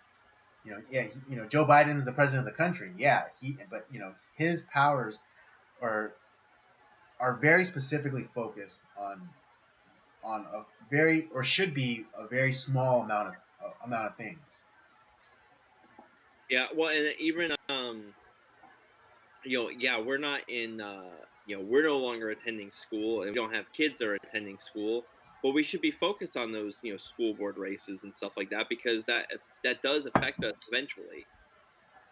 Yeah, no, yeah. I mean, when when we do have children, it will affect us, but that doesn't mean that we can't get involved now. I mean, because I have young nieces and nephews, and you know, friends who have young children who I'm very attached to, and I don't want them learning about you know Bullshit. bullshit. I don't want them learning about like the 72 different flavors of gender, or how my white friend's kids is somehow pesting my black kid, the black friend's kids. And I put You know, on a condom in kindergarten. It's like yeah, it's exactly. Or yeah, you there. know, It's gross. it's gross. Yeah, and so it's not too late. I mean, because especially for guys like us who technically don't have skin in the game. You know, we're still kind of in the game. What if even if it's like one step removed. And we just care about like the kids of our friends, or our family members. You know, and so yeah, like I think it's time for Uncle Squad to to assemble. Yeah, I'm 100% behind that, and I don't know how we're gonna do it, but we'll you and I we'll figure something out. Like, well, I don't necessarily have like the money, but Mm-hmm. I think what we can do is maybe kind of like do a lot of research and figure out like who these candidates are, what they're about, and find out somehow because I think Yeah. we do need to focus more time on this No, no, because it does absolutely. I mean, because just like through just personal experience here. I mean, the last election, was like especially like the whole district attorney thing with George Gascon. I literally couldn't find anything on this guy. yeah. Like the supposed website that like the government set up like for voters to get information on these There candidates was is nothing. horseshit. It's horseshit. Like That's I literally didn't see a TV commercial for George Gascon until like 3 days before the election. that's why I was like I held off like I was like because what people don't realize they don't have to necessarily vote for something if like they don't know about the candidates, which I think more people should take into consideration because like man, there's no information on this guy, so I can't make a vote. I was like, and I don't like the person that's in there now, and this other person has like no information, so and unfortunately there was only those two. It's like you could have written in somebody, I guess, but that doesn't. I could have written in Mickey Mouse if I really wanted to, but it's just like I don't know enough about that race, and you were thinking it's like, well, hey, it's like I don't like this person, so maybe this person's better, and you didn't have the information, and you made the same mistake that a lot of people probably made. Hmm. Yeah, I mean, yeah, yeah, I did make the classic mistake of not voting for the incumbent, especially like if I don't know anything about like the opponent. Um, I should voted for the incumbent, and it's funny because what was it? The former district attorney was a black woman, but then all of a sudden, but she got displaced by a white guy. Yeah. Like so, yeah, progress. Woo, progress. Super to according to left, that's super progress. Yeah, that's Somehow. super duper progress. Yeah, yeah, and I think she was the first black female district attorney for Los Angeles too. God. Oh, jeez. Gotta. Yeah, but because like yeah, but again, it was at the time of like the whole George Floyd thing, and like she didn't like she had a strong prosecutorial record, so so of course so she was bad, so she was the black she's the black face of white supremacy, And before Larry Elder, of course. yeah, we. I think the other thing we also have to think about is we're probably not going to get a lot of Republicans right away. Hmm. Vote, so we have to vote for the rightmost candidate. Right. That Yeah, or yeah, at the very least, like the moderate candidate. yeah. So But then that's also, but that also might be like a very like center Democrat. which I mean that's it's going to be tough. It's going to take a lot of work. Yeah, I mean, because that council member who's gonna run for mayor this year, um, who I think I think my representative John Lee spoke at his uh, what is it? At his rally. Yeah, at its like campaign announcement function, Yeah. like sometime last year. But yeah, but he's a Democrat. But but So he's far, it seems okay. It's better than what we got in the mayor office right now. yeah, and I mean yeah, on his campaign website he talks about like tackling homelessness. But That's again, it's just right there. That had me right. I was like, let's fix one problem that we have. The That's one of the biggest problems we got is that. right. But I hope it's not just like, oh, let's just give them housing. Because No, because again, from my own experience, because I work with homeless people. It's some people their problems are not going to be fixed just by giving them a place to sleep at night. It's I mean it's just not. I'm just being real about it there because are. there's some people who are just incapable of taking care of them, or who are not able to take care of themselves, let alone taking care of like you know designated space. Uh, It's not like how it was back in like the Depression, where it's like it's a bunch of people who are out on their ass because they lost their jobs and stuff like that. That they're not bums. mhm, The majority of them are not bums. A lot of them are mentally insane and need mhm, to be institutionalized. Um, they are either completely addicted to drugs or alcohol and need to be in rehabilitation of some sort. Um, and that's honestly that's 90% of the problem. Like there's probably 10% of them that are actual bums that have been just are down on their luck, but a lot of it is just completely out of their fucking gourd mhm, with with mental problems of some sort, like bipolar disorders mhm. or schizophrenia, and a lot of it is just like the drugs and alcohol have just turned them completely crazy, or they're so addicted to it that they've put themselves in this terrible life. Right, and yeah, and I don't know, maybe because we know someone like in politics who's uh, who does have the ear of my rep, and maybe we could slip some ideas, but I think most importantly we have to try and get as much government out of it as possible. I know, like, we're really excited about this particular mayoral candidate saying like he wants to tackle homelessness, but I hope he tackles it not in the terms of like, oh, we need more government programs. No. No. I hope For, I hope he understands that yes, government should handle all of like the worst cases like the drug addicts, like the the mentally unstable, like the and even like some criminal types, because there is criminality within the homeless community. Uh, but I hope like he takes like but I hope this candidate goes at it in a two-pronged strategy. Like the government will take care of the worst, but let the uh, let the faith community handle the rest. yeah, well, and see, here's the thing, because I really think that the government, because unfortunately there are some laws that are in the way that I think Yes, that need to be, the regulation needs to go away. That's where right. government involved.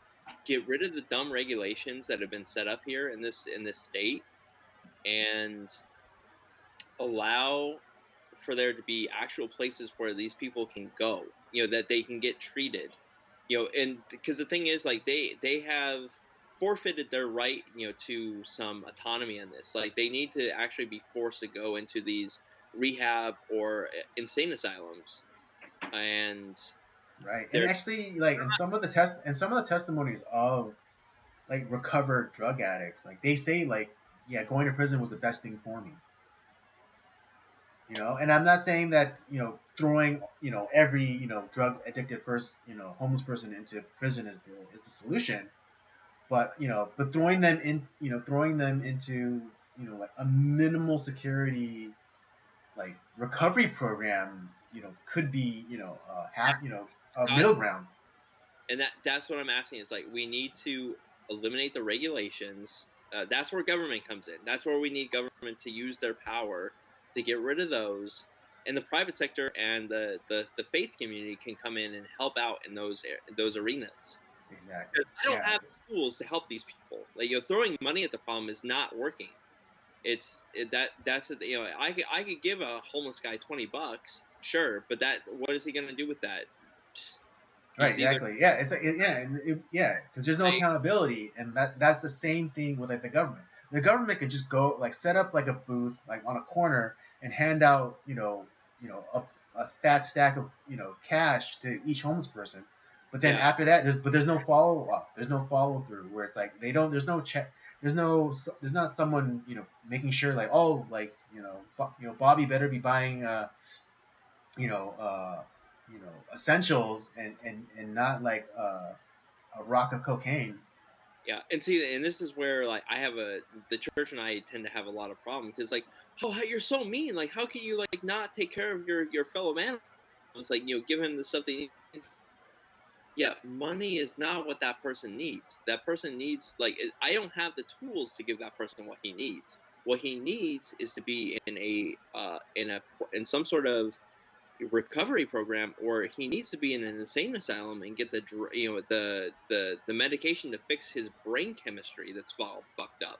Mm-hmm. And I get into constant arguments about that, in the church setting. It's like, yeah, you think that, like, by just giving them the money, or giving them a place once a week is like, and I'm not saying that those things are bad in and of themselves, or that it doesn't help, but we're not affecting real change in their life.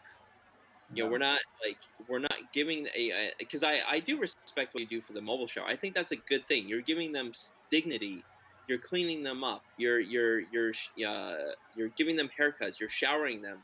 You're giving them food. You're giving them dignity. That's a good thing. That's what Mm-hmm. they need, because they're human beings. They deserve dignity. But at Absolutely. the same time, that's a good measure. But at the same time, these people need real help that, like, you or me cannot affect, Right. and we need to put our money in places where it's going to actually do some permanent good. Yeah, absolutely. I mean, yeah, I was gonna share a quick anecdote. Like, I recently heard a report on one of our guests that came out to Mobile Shower, and like And here's this guy, like, he used to be on drugs, he got off of them, and he's been really trying. He's been really trying to, you It's know, hard. I yeah, understand that. it's really, he's been trying to get work, and and certain things happened to him recently where, like, kind of fell through. Like, he was supposed to get, he was trying to get um, a job at a supermarket by first, like, kind of helping out by keeping the parking lot clean. But that didn't end up happening. But one of the other volunteers from church, he told me that he heard from that guy and he landed a job with Five Guys. You What? know, That's awesome. That's great. yeah, That's great.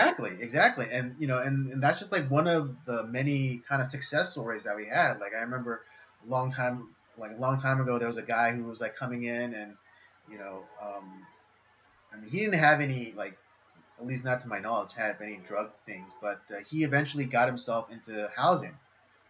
And he was constantly coming for, like, like 2 years to our site, and every time, I would, we talk, and he'd have a nice meal, and we have a nice good chat, and then he even started coming out to services.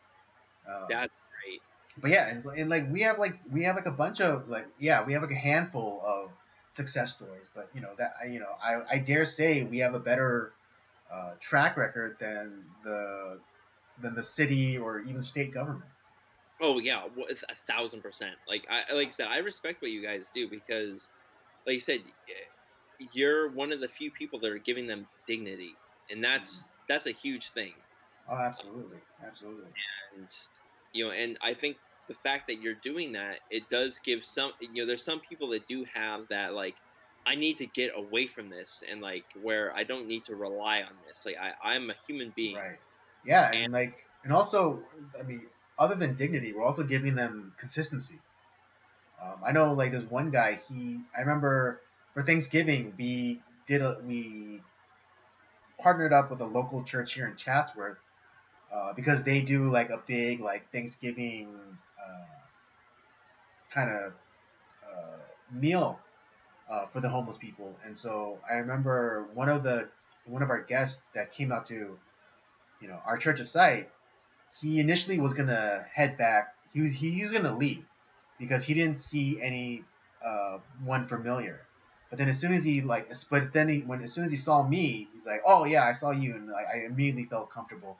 And I came in, and he had a great time. He had a great meal. He met some new people, and and that's just like one of the small victories that the private or even, like, the faith based community has had been able to have on the homeless issue. yeah, when I was living in San Diego, our church was I don't know if they still are, that church down there is still associated with this group, but there's a thing that our one of the pastors ran, was called like God. I think it was called like God's Helping Hand, or something like that. And damn, like they were constantly doing a lot of good stuff there. That I helped out with them quite a bit, Mm-hmm. and they were doing a lot of good in, like, downtown San Diego with some of the homelessness stuff that was going on, and kind of similar to, like, what you do with like mobile shower. It was consistency, and there was a lot of people that ended up coming back, recovered, and it's like, no, I want to continue helping out with the people that, like, I was helped. I want to help people get better, and kind of like what you're talking about there. It's just like, man, and that's not something that the city was doing anything with, and it wasn't about like the accolades or whatever. It was just about helping people through Mm-hmm. the love of Christ, and doing something practical that can do something, that they can actually help out with. And there were strict rules, and if you didn't abide by those rules, you were out. Mm-hmm. And it's, that sounds cruel, but it's like, it's not fair to the other people that are here if you're not going to abide by the rules. Mm-hmm. Yeah, absolutely. And I mean, yeah, like, to your, like, how back to your point about how you know uh, these people, some of these people, particularly with like the drugs and things like that, they've lost all right to self autonomy. Um, They're not. They don't have control of themselves to begin with, so they yeah, have autonomy already. right, exactly. And like to your point, like yeah, like for those cases, yes, I think uh, yeah, the government should like step in and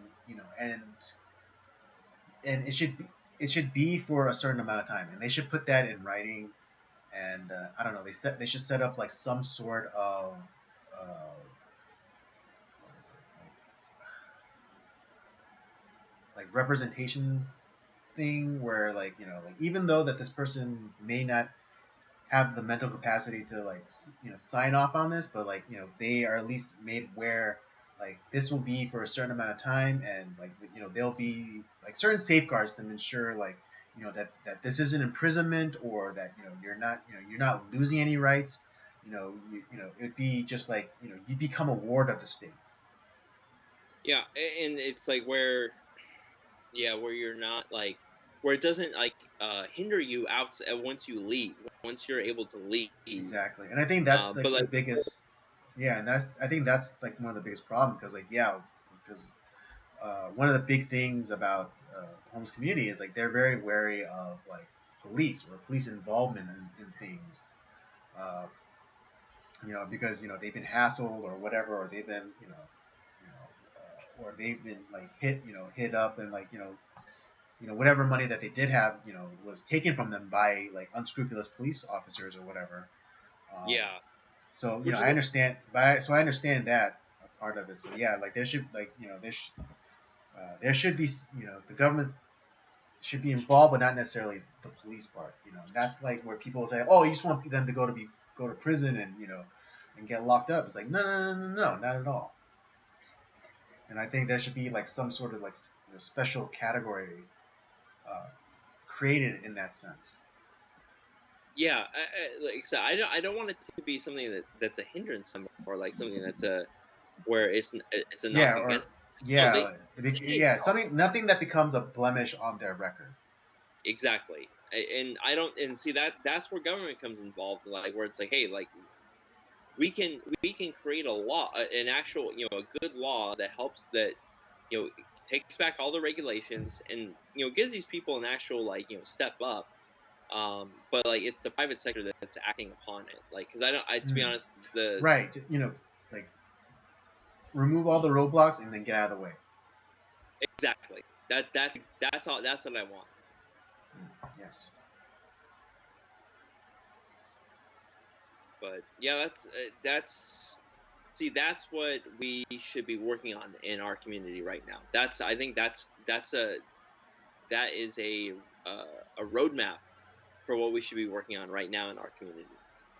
Because absolutely, if we can help to fix that problem, man, that's a great step. For good first step. absolutely, yeah, because yeah, it all starts locally. It all you know, your biggest influence will always be local. Whether and that goes from like within your family, within your friend group, within like your community group, within like the workplace. That those having influence in those small spheres always will branch be able to you can always branch out from there. And so Because similarly with government, you should always begin locally. yeah, because this can be a good city. It really can. Hmm. Um, Yeah, I mean, yeah, me and Rob are LA natives. Grew up here. Um, we remember the good times, and maybe you could say like, oh, that's nostalgia. It probably wasn't exactly how you remember, but I there are good memories. I have good yeah, memories. I remember having good times. yeah. And like, here's the thing too. It's like it's not just we're not just yes, we're talking about Los Angeles because that's the city that we live in. But you might live in New York City. You can do the same thing in New York City. You can do the same thing in um, in wherever like Yeah, city. And it's yeah, not that's a good city. Like maybe you live in Michigan. there's a lot of shit going down in Michigan or Wisconsin. Or Oregon or And Seattle. you can affect that change, yourself. Like, it's going to take a lot of work. It's not going to be easy, and you have to pay attention to what's going on locally, because it's not as organized as like federal politics are.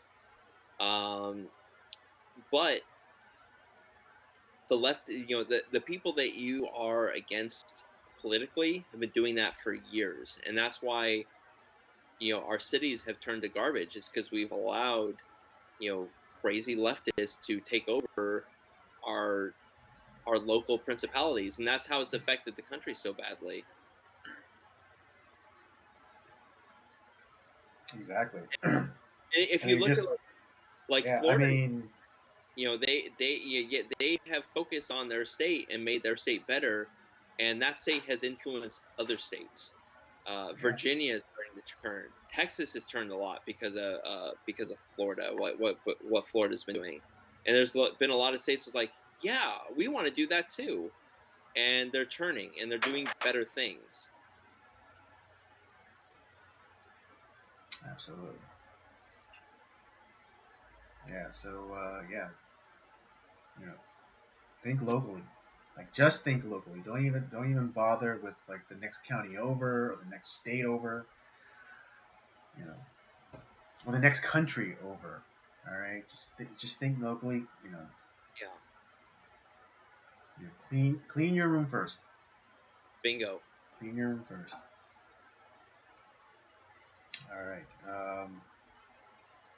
I don't have anything else to add. No, I don't Are have you? anything to add on that. On top of that, either. But All right then. that's my resolution for the year, is to focus on that. Yeah, and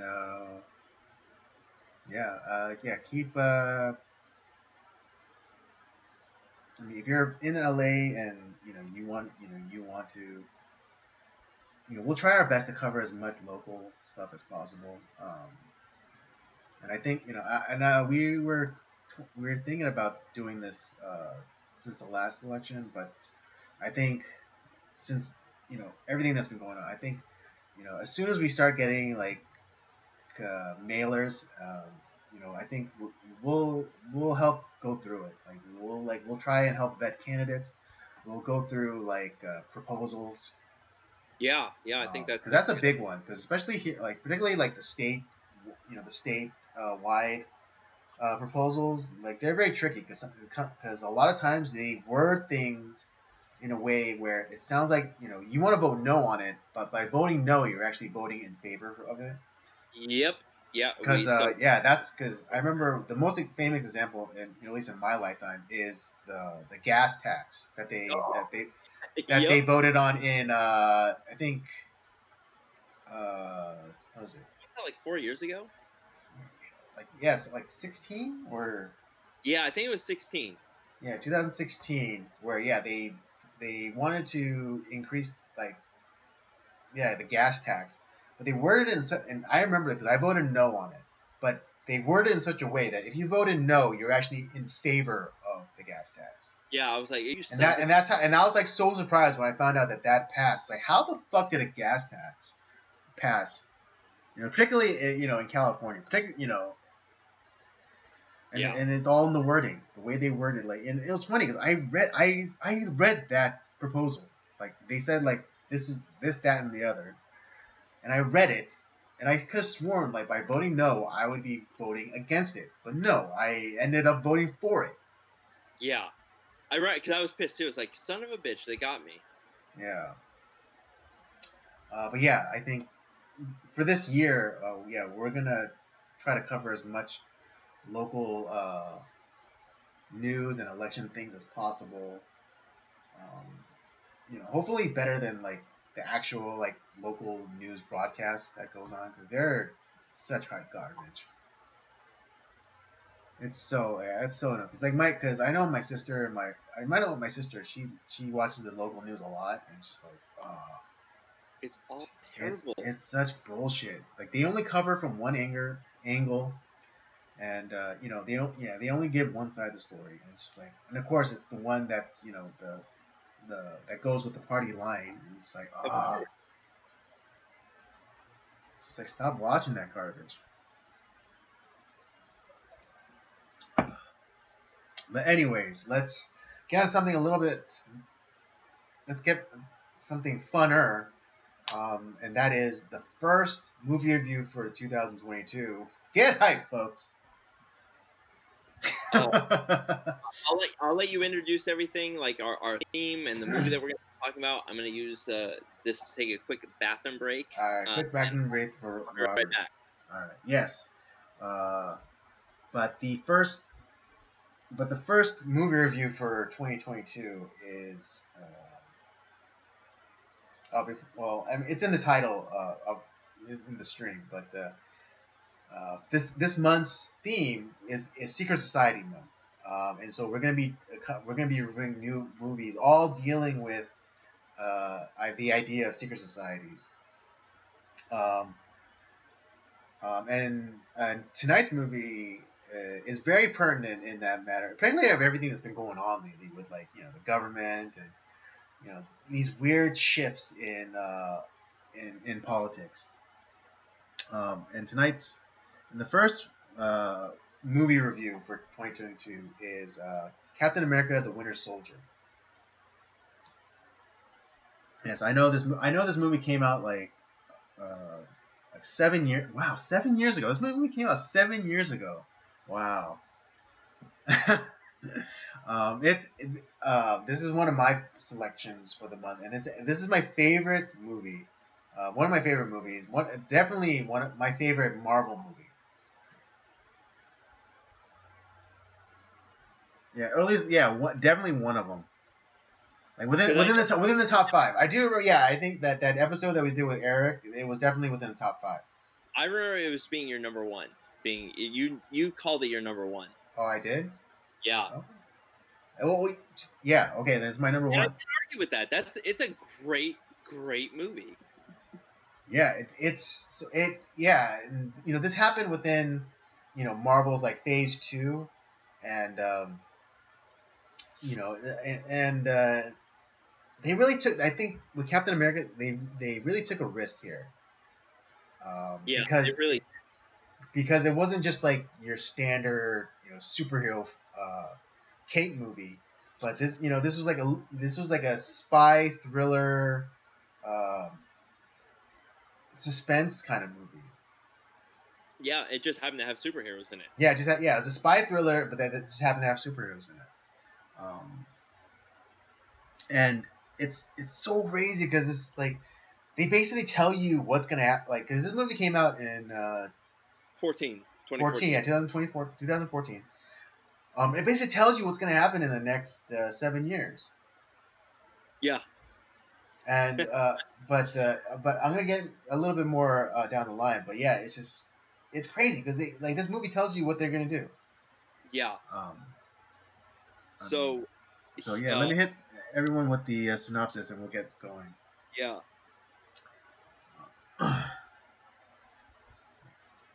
After the cataclysmic events in New York, with his fellow Avengers, Steve Rogers, aka Captain America, lives in the nation's capital as he tries to adjust to modern times.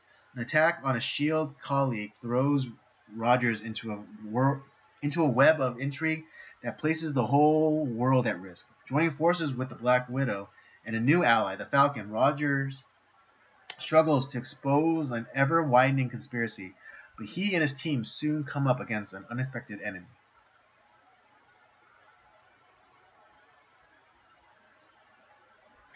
First, the Russo brothers. Mm-hmm. They before this film, because this is their first Marvel film, and arguably they wrote they directed the 4 best Marvel films. This one, Captain America: Civil War, and then Infinity War and Endgame. Endgame, yeah. But let's talk about a little bit of their career beforehand, because they did a few other. Their big movie before this, Noomi and Dupree, with Owen Wilson. Wow. So that was their big. Wow. And they've also had success directing TV shows. Community and what was the other? And another one of my favorites, Arrested Development was another one Yes, they used that's to do. right. And actually, Ron Howard was the one that found them, saying like, "Oh, these guys are great," and they directed a lot of the first couple seasons of Arrested Development. But they That's right. were founded by Ron Howard, and Wow. but yeah, like the fact that like and the one of the other movies they did um, before there was a movie they did in '97 called Pieces, which was never released in theaters, so I don't know anything about it. Their second movie was called from 2002 was called Welcome to Collinwood, which starred George Clooney, Sam Rockwell, and William H Macy, which I've also never seen, but I've heard that it's really good.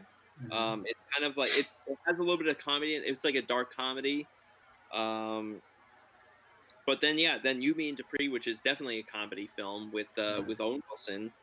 I know I've seen that movie. I haven't seen it in a long time, but I've seen it, and that was a huge, huge hit. I think they made it for like made 130 million. So, but then they did Captain America: Winter Soldier, Captain America: Civil War, and then they joined the likes of guys like James Cameron with Infinity War and Endgame, where they became the only directors, along with Cameron, to have directed two films that made over $2 billion. Wow. So they do have a few other things like a few other films that they've been doing since then, like but stuff that's been coming out on like Netflix, Apple TV. And then they have a couple other films that are going to be coming on Netflix. So Right. it's kind of Yeah. like Yeah. I think just after, I think, yeah, no, Civil War. I think they did like that movie with Chadwick Boseman, like Nine Bridges or something. so I think that they were somehow involved with that. I don't remember 100%, but yeah, I think you're right on that. Yeah. So Or at that's a least little is one of the Russos. yeah, but that's a little bit about the directors because I to be honest, I was like, wow, their four were like they had a great run with these four Marvel films, and man, those movies kicked ass. Like those are my those are probably my favorite Marvel films. Yeah, and I mean, and I think Civil War was a great tryout for them because that kept. I mean, all difference in the world for the character of Captain America, but really that movie was like an Avengers movie light. You know, Yeah, and I think that was like their proving ground to see if they could juggle like that many characters. and they did great. And again, yeah, they did fantastic. The thing I like so with like Winter Soldier alone, obviously we have Chris Evans playing Captain America, who to be honest, I know a lot of people talk shit about his performance, like that. His acting's not that great. He really is good as Captain America. He is a good Oh that yeah, guy is a good yeah. actor. I'm I like Chris. so glad. I'm so glad he got this second chance. Like, because everyone remembers him from like the Fantastic Four movies, and and I actually enjoyed it. I didn't think it was the best, but I did enjoy them. Yeah, I watched it because of Jessica Alba, but that's but I enjoyed the performance that he put in. Yeah. Yeah, and then he had like a few. I mean, Chris Evans is a child actor, so he's been in it for a pretty long time. Like, he and Scarlett Johansson had a friendship, and prior to this, and they were in some like not so successful like teen movies. Yeah, Chris Evans. He was in like Scott Pilgrim. He was in what else was he? Well, He's been that's in a still that Scott Pilgrim. I will still say like he was like still kind of on. figuring things Well, no, he was like he was on the ramp. in the ramp up. You think? Okay, Yeah, he hadn't like jumped off yet, or he hadn't gone off the ramp yet. He was still on it, so I still kind of count that as I think the movie that really helped him was Snowpiercer. probably yes. I think that I haven't seen it, but I heard like he gives a really Dude, strong you have performance. got to watch Snowpiercer. It's fucking and we had to we'll review that on the podcast because there's a lot in that movie that like we need to talk about because it's so good. That's Okay. another one of those Bong Joon-ho films Right. that I think doesn't get talked a lot about, but it's so good. Right. Yeah, I don't. Yeah, because it didn't get a lot of commercial. It wasn't a commercial success, so it really wasn't covered. Plus, it was done by a foreign director. Yeah, but Chris Um, Evans was the lead in that movie. He was yeah, great. yeah, yeah. Yeah, and then before he got like kind of like his redemption arc with like the whole being cast as Captain America. He did that movie Street Kings with Keanu Reeves that really make Not seen that. I'll have to. didn't I'll make have to a watch big that. splash either, but yeah, but I'm so glad because the only other person I know for sure that was considered for the role of Captain America was what's his face, John Krasinski from The Office.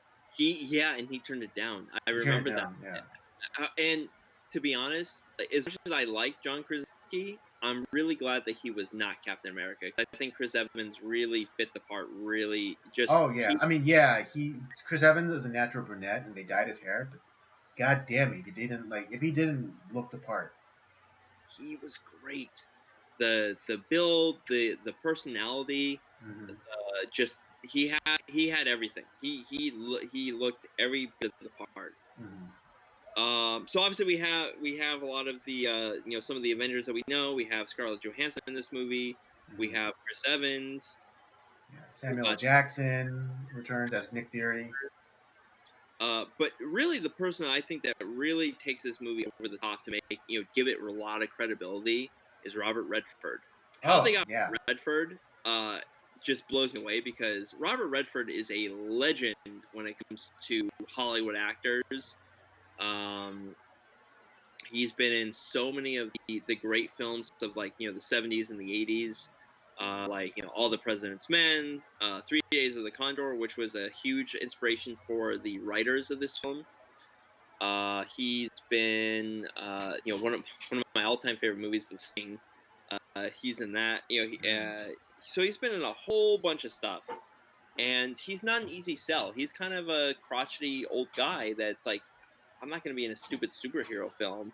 Right. But this, Yeah. He made his bones, and like you were saying, yeah, because of his pedigree. Well, because of his body of work prior, it just lends so much more weight to this movie. Um, and just the fact that he has done, and well, I mean, and also just physically, like Robert Redford, he's a good looking dude, and like he more looks like very, and like even now, like as an old man, he's very distinguished. he looks great. He looks very distinguished, and you believe him as in the role of like the secretary, the secretary of the world Security Council or whatever.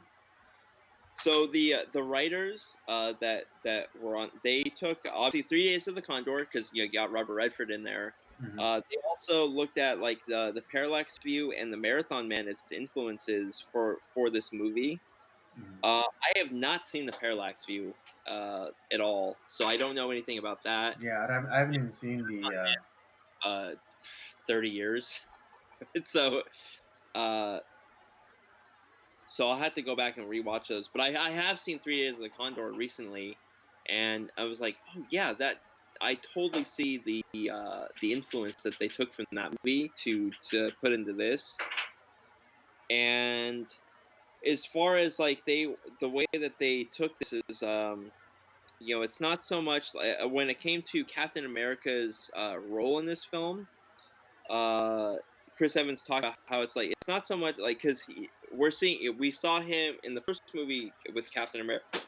He was during World War II, Hmm.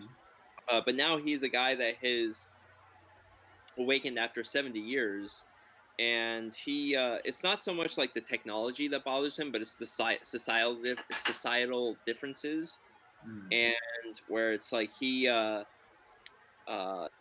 understand where things were like much more black and white in the 40s, where nowadays it's a lot more gray. Like Hmm. you're not really are the good guys really good or the bad guys really bad, and where is that line? And he's a guy that's is what we see of Chris Evans in the in the first Captain America film and the first Avengers film, it's like, he's much more, it's like things are black and white. This is the movie that changes his character, and we see moving forward how Captain America changes. And you also, because I've talked about this too, as we've talked about some of the Marvel films. There is a switch between Iron Man and Captain America where they kind of do this number.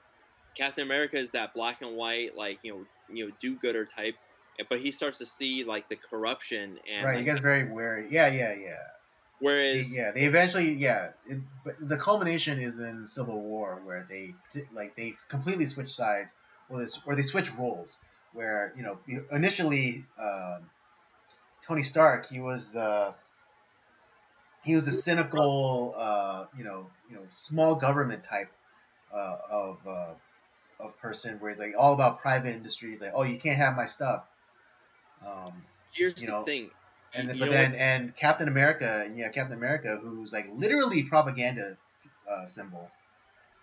But then throughout the course of their in the arc of their stories, they switch positions, and Here Captain America becomes like the small government, like government can't be trusted, and then Tony becomes like the total like statist. here's the difference in why that change happened. Captain America kept his moral symbol, like his moral center throughout the films. Right. And yeah, while his actions, like, he may have like changed, he always kept his moral center. Iron Man was ruled by fear, and a lot of people around Captain America were ruled by fear, and that's where the change happened. Mm. Yes. Excellent point. But why don't we talk about the movie? Like, let's get into the movie itself. Right. Because this is your movie, so I want you to talk about it as much as possible because I know you love this movie. Yes, I do. I mean, kind of to your point, how you were saying how this is the movie that changed Captain America, uh, but but it didn't fundamentally change him. No, It didn't. He still, like you were saying, he still keeps his moral center. He's just now, be, you know, become more wary of the systems or the structures around him. I mean, like, right away, like when Nick Fury, after like we kind of are introduced to them in like the first mission that Mhm. Captain America goes on.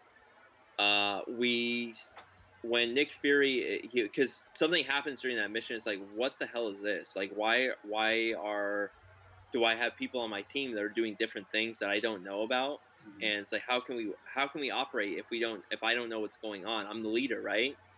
And Nick Fury starts to show him stuff, and we see, like, oh, we're taking, like, we're taking charge. We see, like, there's threats in this world, and we're gonna utilize our power to overtake those threats. And it's like, yeah, and Captain America looks at this and, like, with absolute disgust. And it's like, we used to call this tyranny. It's like, uh and that's the thing. It's like, they, with all these, like, warships and all this stuff, and like where people are able to be tracked and sensed, and like they can, quote unquote, figure out, like in Minority Report, they can Hey, hold figure. on, hold on, Rob. Stand by, stand by. For some reason, the audio just cut out. Wonderful.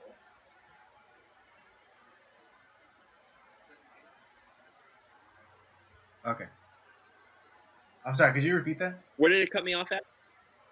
Oh, what I was saying is that, like, after the first mission where Captain America is, Okay, like, yeah, yeah, yeah. very And then upset. and then Nick Fury shows him like the new helicarriers with all the guns and things like that, and And it's like that they're able to track, threats before they happen, and, like, like a Minority Report thing.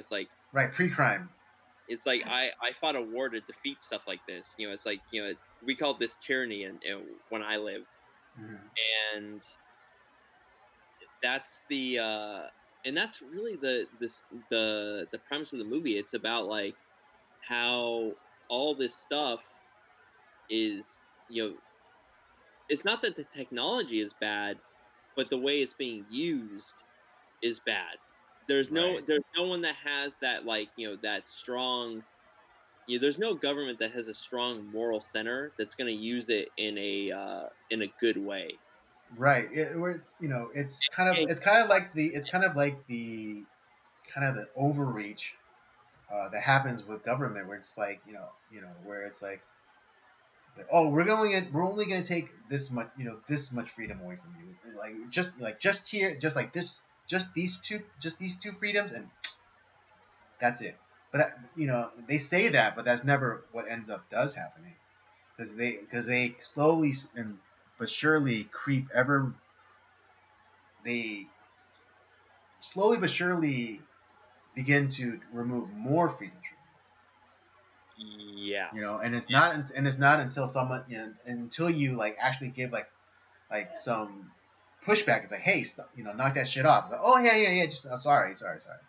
But yeah. then So but we're then starting. but then you've already relinquished that, and so it's the same idea within this movie. Yeah, so we're starting. We're given that, like, that little, like, kind of glimpse, like, right at the beginning of the movie. It's like, okay, this is what this is going to be about. Like, there's going to be a conflict here in some way. Right.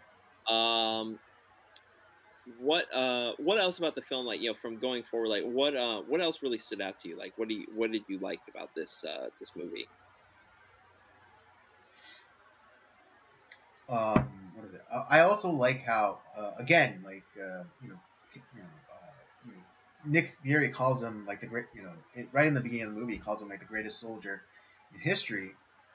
But you then start to see like him like becoming like a spy, or like kind of like a special operator, particularly within, when Black Widow kind of like, that scene where like they're at the mall, and Captain America, he's more of a soldier, and he's gonna confront threats like head on, as opposed to Natasha, a trained spy who is about evasion, and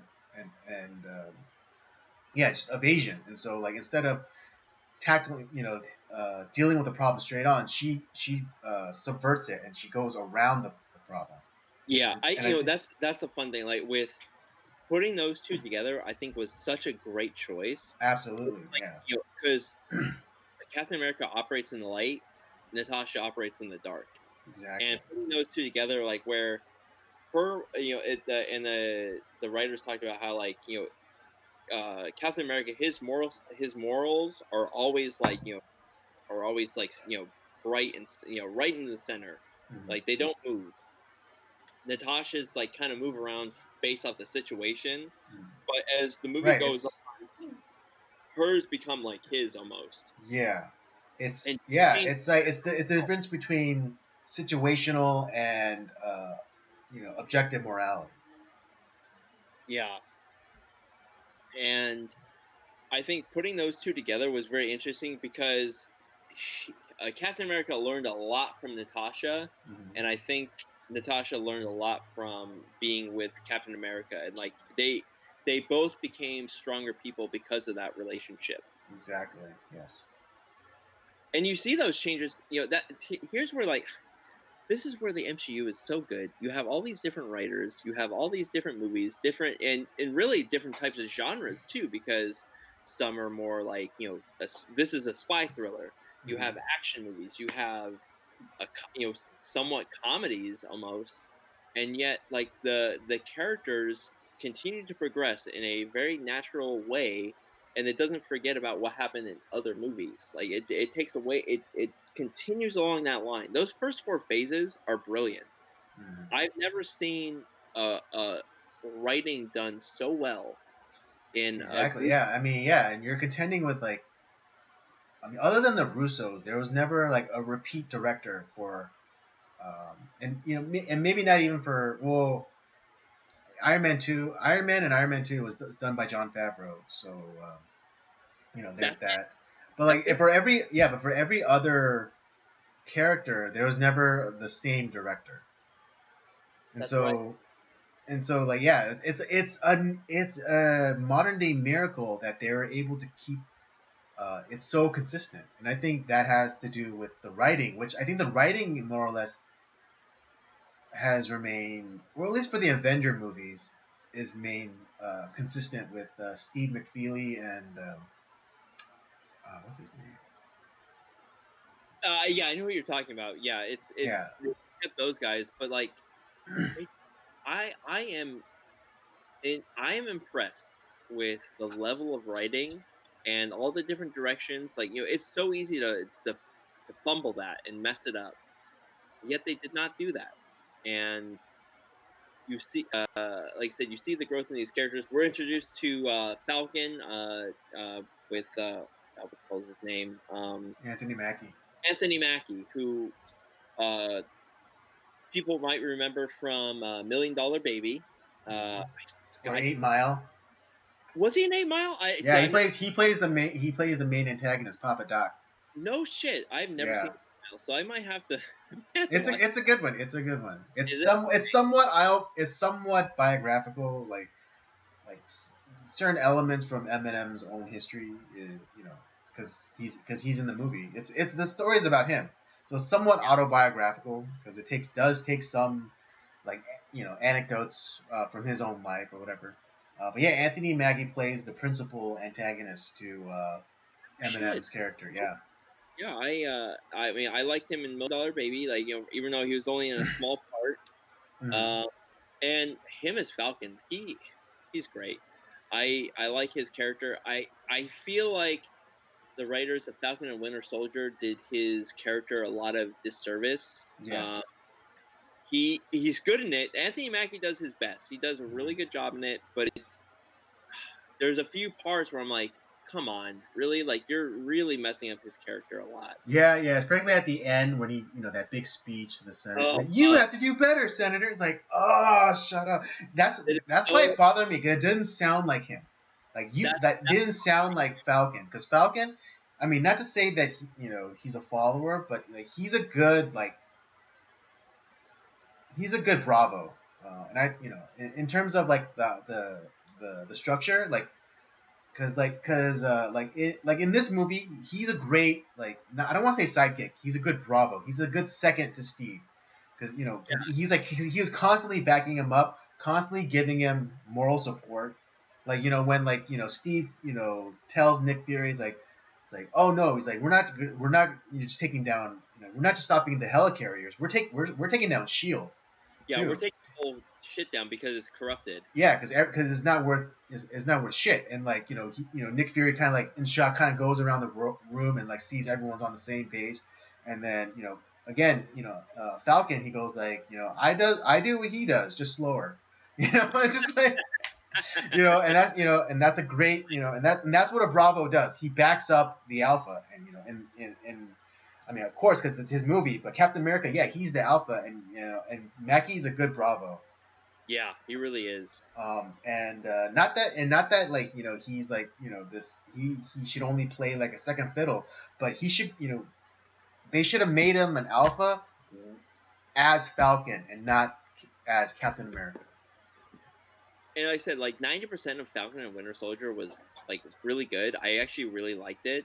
But that speech is The whole the whole buddy cop I loved Lethal it. Weapon. It was great. I loved the chemistry between Anthony Mackie and Sebastian Stan, but kind of like the point that this one YouTuber that I follow, Young Ripa 59, Eric July, but Yeah. he hates that when legacy characters become tokenized. So like your Batmans or your Supermans or your Captain Americas, because in the comic books, Falcon does eventually become the new Captain America, and like the idea like how it's okay because it's the character or the title is a mantle, and so it could be anybody. That's not true. Because everyone who thinks of Batman, I mean, as much as I love the Batman Beyond character, Terry McGinnis, whenever you say Batman, you automatically think of Bruce Wayne. Of course. And so the idea that it's the superhero name or whatever as a mantle. It could be passed on, and it can be anybody. It's total bullshit. It's and again, Eric July he points out that like in Japanese manga, there's never like that idea of like it's a mantle. It's like it's never like Goku, but then like there's a new Goku because Goku is a mantle that could be passed from Right. from His different people. over, but like, it's not like, but like Gohan is not Goku. Exactly. Yeah, and it's like and it's the or what is it or like more recently like Naruto. Like you can't just take the name Naruto and give to somebody else. You can't make like Sasuke and Naruto. Yeah, exactly. Or you can't just like kind of like I know it's like or you can't like like the character of Konohamaru, like it kind of like Naruto's like little brother student character. Like he can't all of a sudden take on Naruto's name and then be that character as because it's a mantle. Like no, it doesn't work. Naruto is Naruto. Konohamaru is Konohamaru. Sasuke is Sasuke. Yeah, it's like you said. I'm okay with like in the case of you. Yes, I think you're right in a sense where like in where like yeah, with Steve Rogers dying, Captain America is gone. There's other people that can like be you're trying to be Captain America, that symbol, but at the same time you're not the same guy. Exactly. Yeah, Yeah. I think it's a little bit different in American comics because there is more of like the cloak disguise, and it's like it's about because when we look at like the Batman the Christopher Nolan Batman trilogy, they talk about this. It's like it's not about Bruce Wayne. It's like the reason he puts on the mask is because anybody could be Batman. That's why he wears the mask. That's why he wears Well, okay. This is where I push back a little.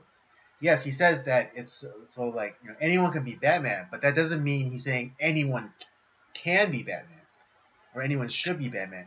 It's just it's just like at the end of Dark Knight Rises. Like I think a lot of people get the idea uh, that the John Blake character becomes the new Batman, but he I becomes think Nightwing.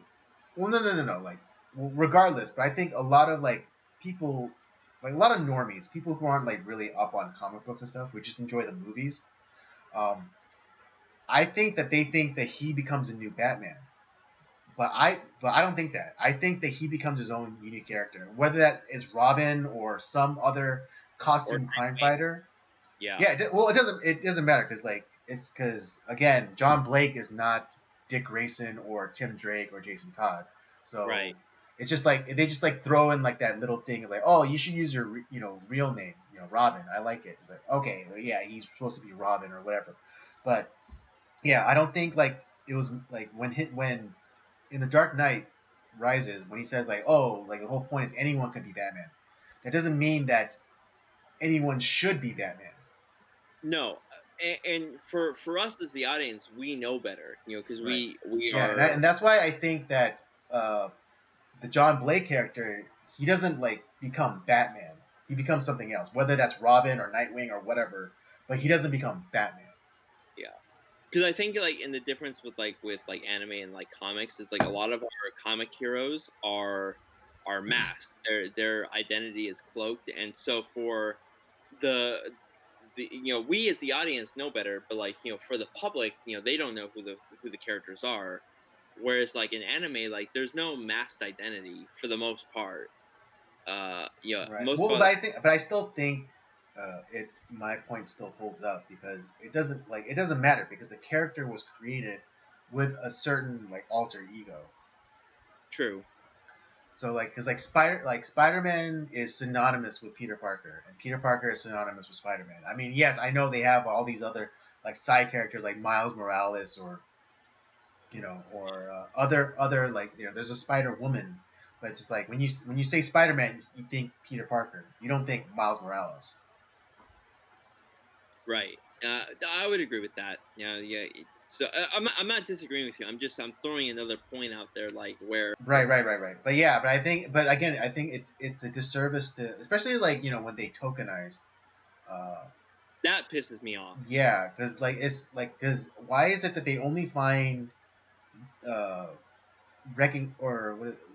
validation? That's why is it they only find validation like when a classically white character becomes black?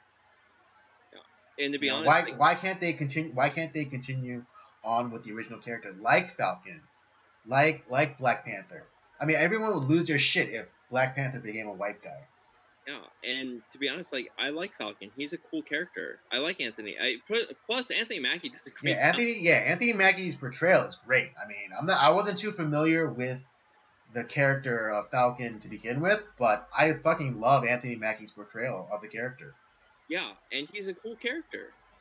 Exactly. Yeah. At least the MCU has made him into a cool character.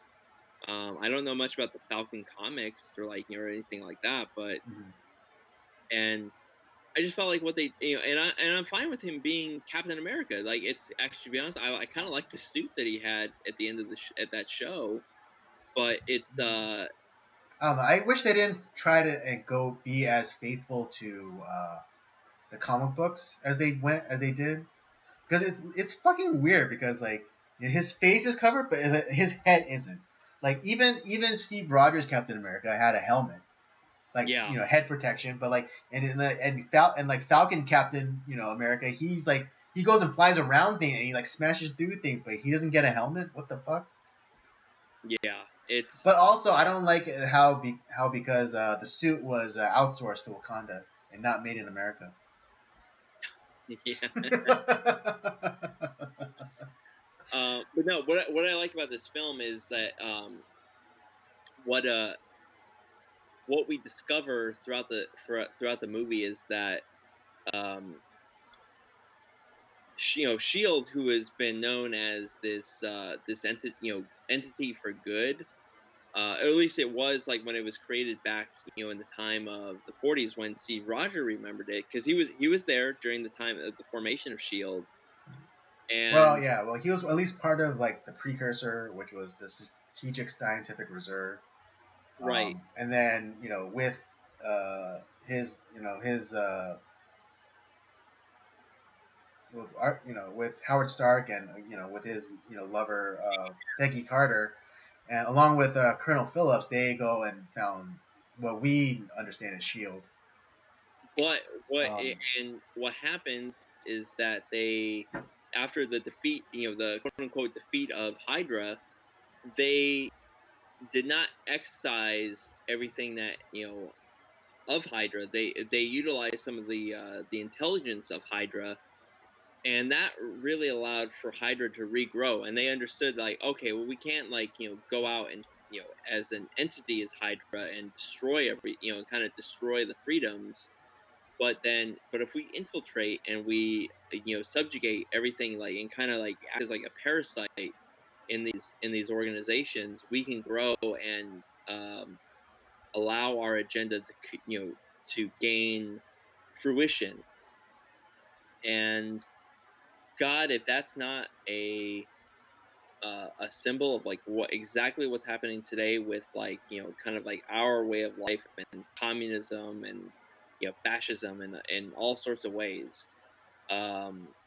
Yeah. I mean, and people if you don't know that when they discover Arnim Zola's mine in that computer lab.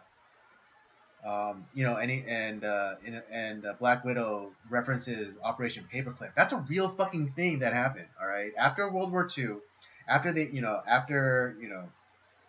after we kicked the Nazis' asses, we invited them in to America to help us with our space program and all of the technology.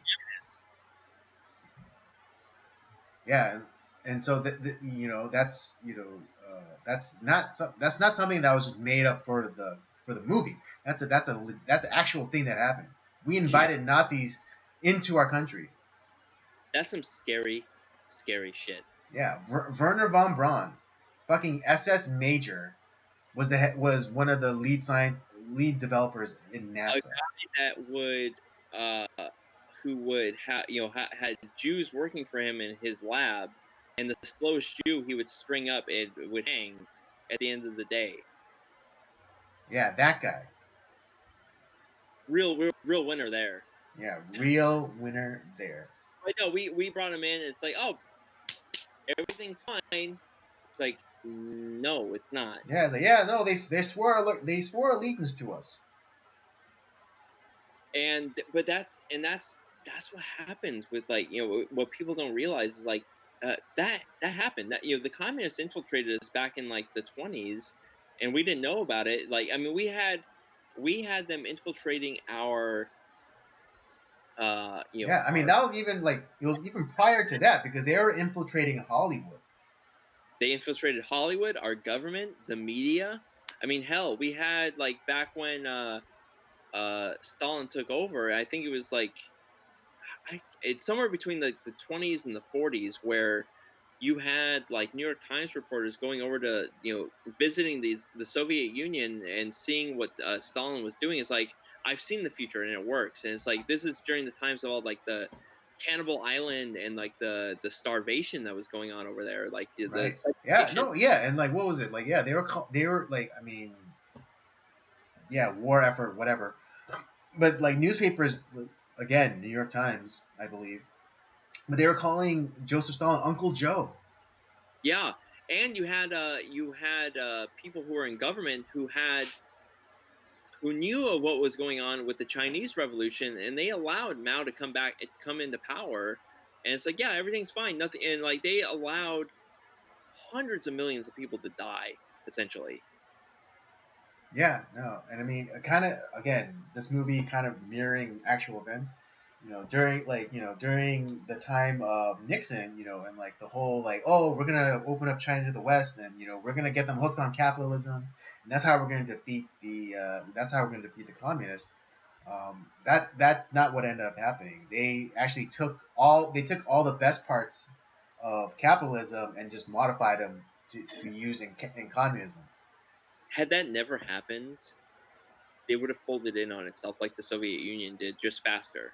Yeah, We were absolutely. already failing before we did that. It's like, that's, if anything, like, Watergate is like one thing, like, that was just kind of stupid. Yeah, I mean, and like, yeah, Nixon fucked up because he tried to move the body. Yeah, that's the thing. Where it's And like, and that's what he got caught for. happened in politics before. Yeah, But it's like, oh wow, one political party spying on another political party. Whoa. yeah, but the fact that you gave Mao legitimacy and, like, kind of released, kind of uplifted all the sanctions. Mm-hmm. That's his biggest mistake, Yeah. in my opinion. Yeah, and so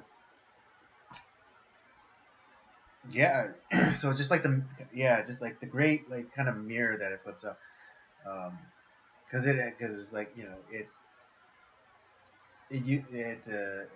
it's a good way to tell history too. I mean, I'm sure a lot of it will go over people's heads, but I mean that's pretty much what happened. That's pretty much what happened. Like, yes, we did invite the Nazis in. Yes, we did, and we did lift up the communist Chinese, or we thought that we were going to influence them, but they just we allowed they ended up influencing us.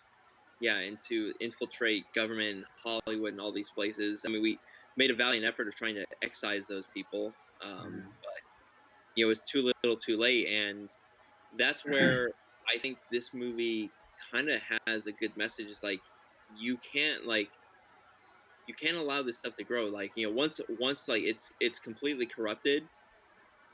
Steve Rogers, Captain America, had the right mind. It's like, I'm going to destroy it all because it's completely corrupted.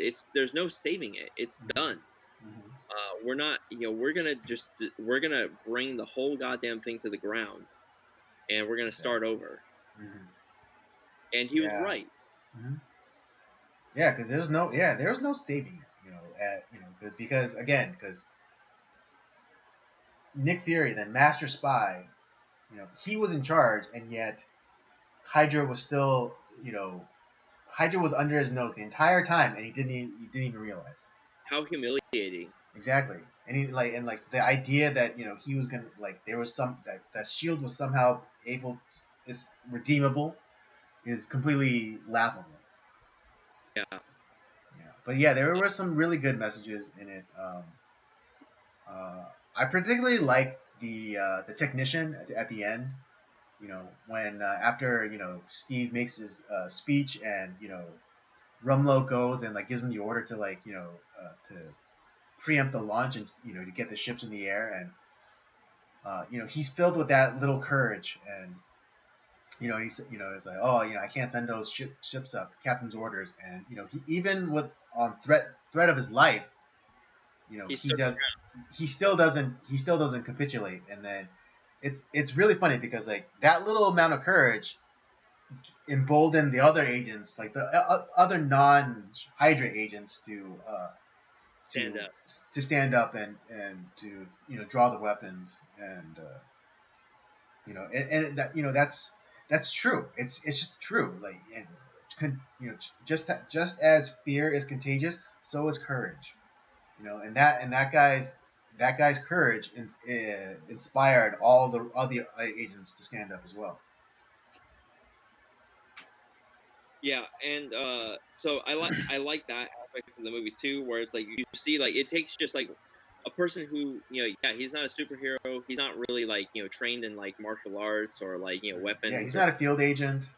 but he's just a nerd that like he's scared out of his gourd, but he Mm, still like has that little bit of courage that he's like, no, I'm not gonna take part of this. mm, And because he had courage, a lot of other people had courage too. mm, And it I think that's a good um that's something that we should take a look at as well, because it really does take one person to stand up against tyranny, mm, for there to other people like, yeah, fuck that, we're not going to do that either. And that I really like that a lot. mm.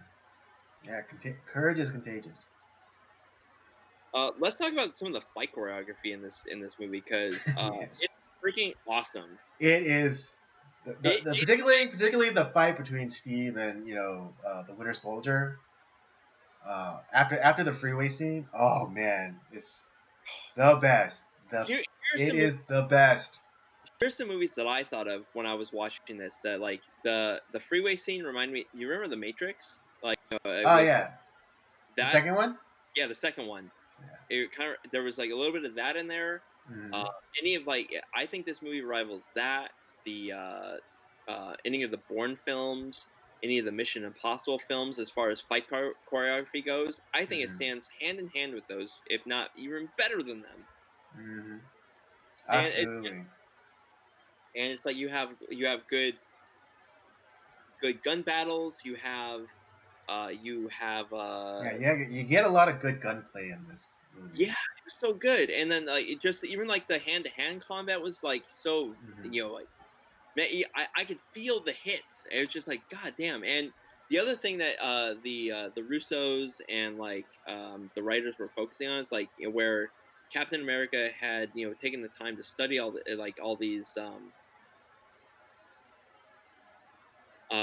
taking all the time to study all these different things. So he probably studied different like martial arts, and they Mm-hmm. also took taking away making the shield less of a defensive weapon and making it more of an offensive weapon too. And Mm-hmm. we definitely see that in this film, like where the shield really becomes like an offensive weapon. He Right, uses yeah, he was like breaking locks. He was using it to like almost break the arm of the Winter Soldier. yeah, Um, but something like where he's like deflecting bullets into people and mm-hmm. kind of like utilizing that as like a way to like taking out some of like the people with like the machine guns and all that stuff. It just oh my god, it was so ridiculous. I am blown away every time I've seen this movie probably about like 10 times now, and every time I watch it, it just gets better and better and better. Absolutely. And I also like. I don't know if they ever did it in the first Avenger or the Avengers movie, but when like in the particularly like in the fights with Winter Soldier, and he hits the shield, it has like that resonating like bell sound. Yeah, And I wonder if that's like kind of a motif thing, kind of like with like the whole like Stars and Stripes, like the like Liberty Bell. That's a good idea. You might be on something there because I know like that wasn't really something that happened in the first one. Yeah, I I could totally see that being a thing in this one, like where it's just like the resounding ring. yeah. Because every Um, time like the Winter Soldier with his metal arm landed a solid punch on the shield, it like rang out like kind of like a bell. didn't that kind of happen too in the first Avengers film, like when Thor like hit his hammer against? I think so, yeah. But I don't know why. Like well, maybe because I just recency bias. But yeah, but I love like the idea of like kind of like the motif of it, kind of like with like Stars and Stripes in America, and just like being like kind of like like at least that's where my brain went, like my association went, like kind of like the Liberty Bell. I don't know if that was exactly in their mind, but I could totally see that. It does make sense because yeah, the Avengers like kind of the first Avengers film kind of like showed that with like Thor slamming his Mhm. hammer against it, and it just boom. But like yeah, this it happened again in with the fight against Winter Soldier. Yeah, But this is fucking yeah. great.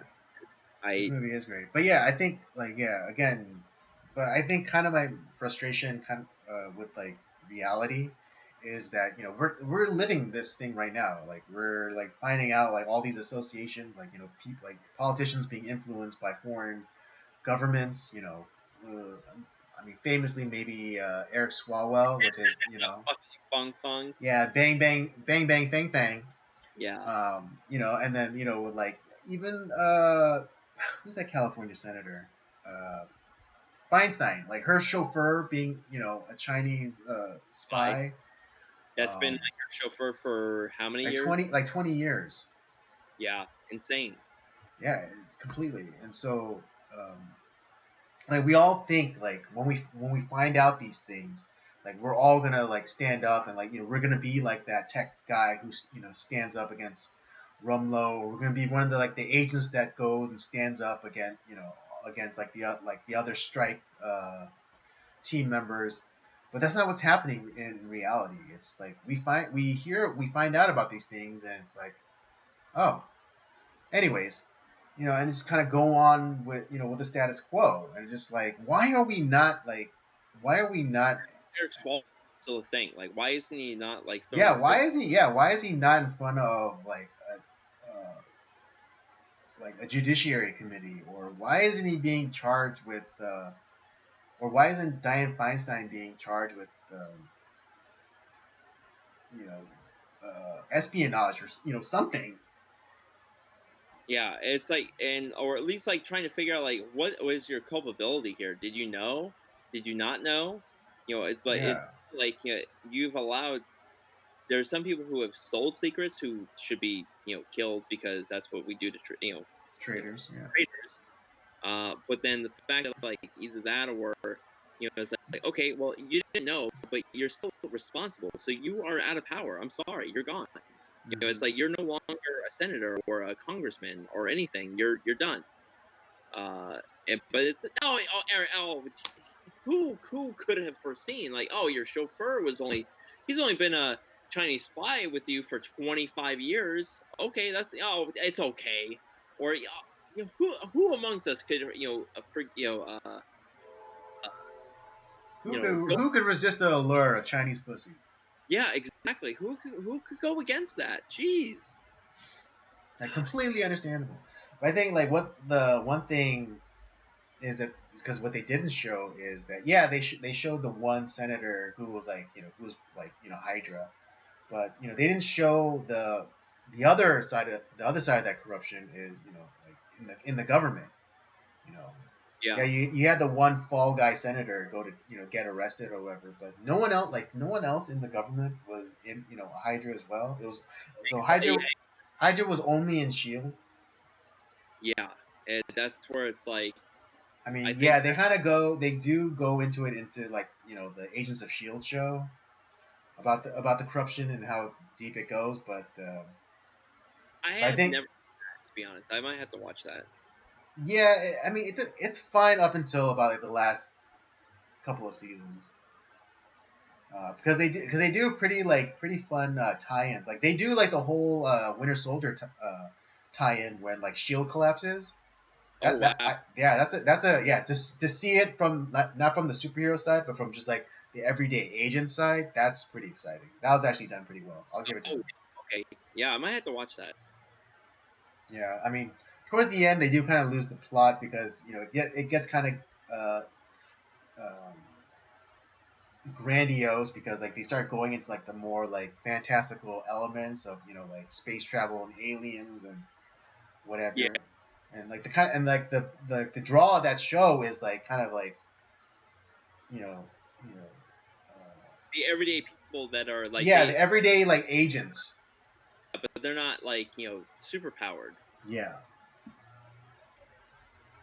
But yeah, I But yeah, like the problem is like they're not showing the other half of that, so we think like, oh yeah, of course, good triumphs over evil. Of course, people when they realize the truth of how like they've been systematically overtaken, of course they're gonna rise up and fight back. But like in reality, that's not what's panning out because and every day we're finding out about like corruption and or just incompetence. I mean, Gavin Newsom, and like I would have thought that all his indiscretions, as governor, going, with like the French Laundry and things like that, and that would have proven the end of his political career, and like people would finally be like, oh yeah, this guy's awful, he needs to be voted out. No, like people they just they don't care. They like say, oh yeah, like no, like they're so far gone that's like it's like oh no, yeah, this is the correct opinion because the government says it's the correct opinion, so I'm just gonna go along with it. yeah, that's the thing that scares the shit out of me. It's like there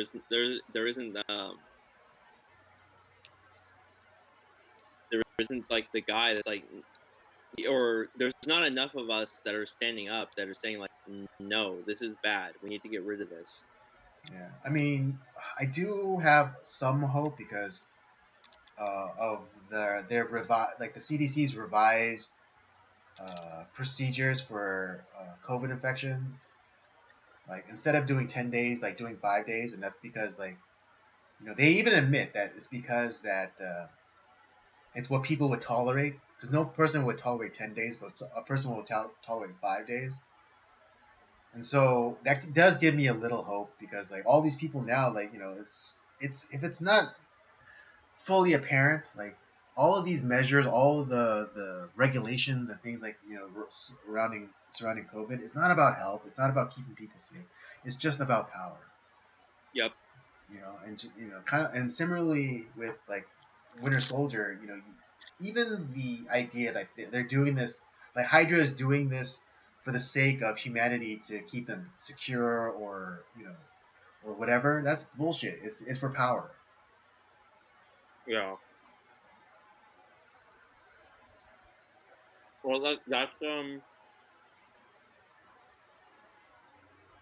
that's the problem. Like people don't want to realize that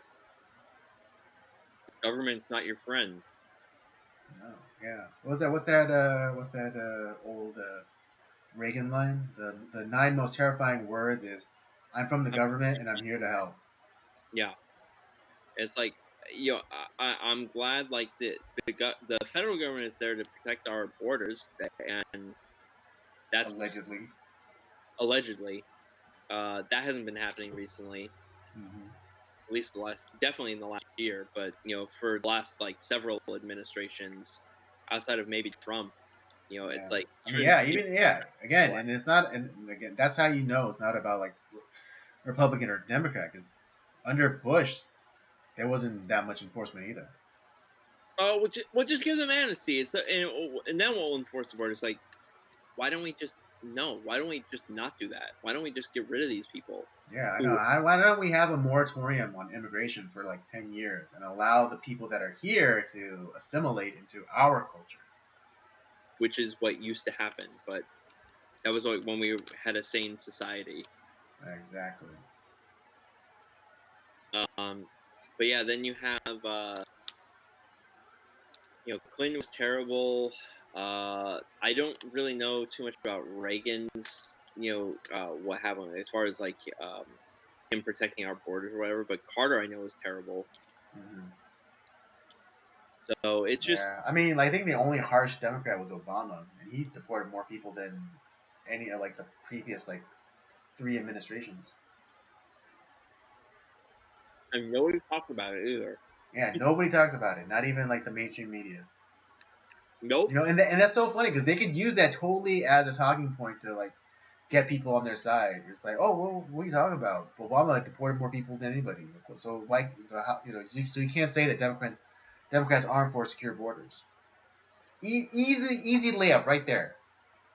But yeah, it's just like I'm surprised people don't use that as more of a a talking point. It's like, Yeah, that particularly Democrats to like win people over. But of course, they made a deal with the devil, and the devil's now they lost, and the devil's here to collect. And the devil I'm talking about is the progressives. yeah, I mean AOC crying at a empty fence, Yeah, with no at a parking lot. Yeah, it's like, oh God. yeah, and it doesn't matter. Yeah, it doesn't matter that like the immigrants that the illegals that came in like 10, 15 years ago, and they got an amnesty and became like citizens. They're now coming over to the Republican side because now like they know the benefits. Now that they have the benefits of citizenship and they see other people coming in, it's like fuck that Oh, shit. that's why this is a problem. Oh, okay, got it. Exactly. And now like yeah, like what was it in like Texas, like it's almost, or in Florida, like the Latino vote is damn near 50-50. Yeah, yep. So yeah, sorry, But then got a little sidetracked there. But but like I had to say, the fight choreography in Winter Soldier, amazing. mhm. The acting, brilliant. I mean, you have Chris Evans, who I think is really good. The guy does not get enough credit. No. Anthony Mackie is good as Falcon. Mhm. Scarlett Johansson's great as Natasha Romanoff. Sam, I particularly like their little exchange after they got hit with the missile and they went to Falcon's place. That quiet exchange between the two of them. I think, man, that shows so much freaking uh,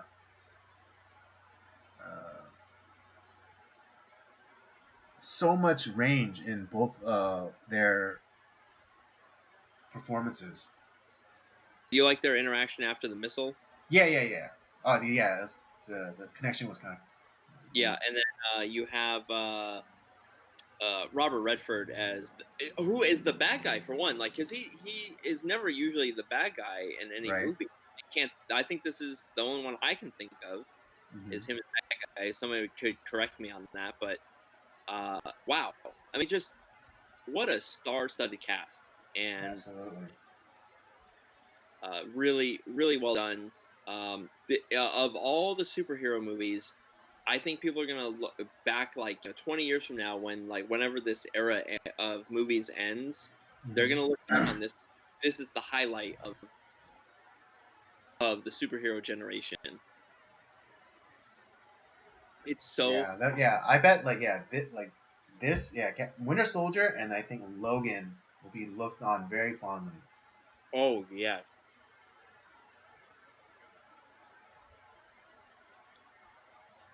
but I don't have anything else to say about Winter Soldier.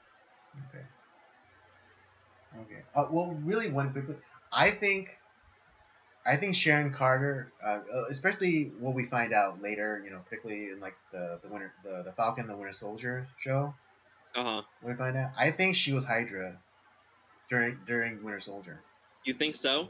And I point to the exchange that she has with Rumlow in that scene where he threatens that tech's life. Oh, you know what? You might be right. Yeah, because he threatens, and then like she draws her gun on him, and it's like, and she says, "Agent, you're making the wrong decision."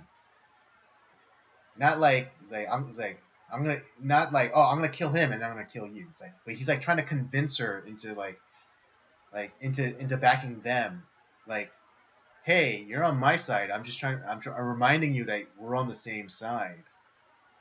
You know, but she sees how the wind is blowing and she's like, oh shit, like this is like we're all gonna be going down with the ship. So I'd rather not go to jail. So Oh, that makes a lot of sense. I did not catch that because I was thinking like she was pissed off because of the way that she was treated after helping Falcon and Captain America in Civil War, mm-hmm.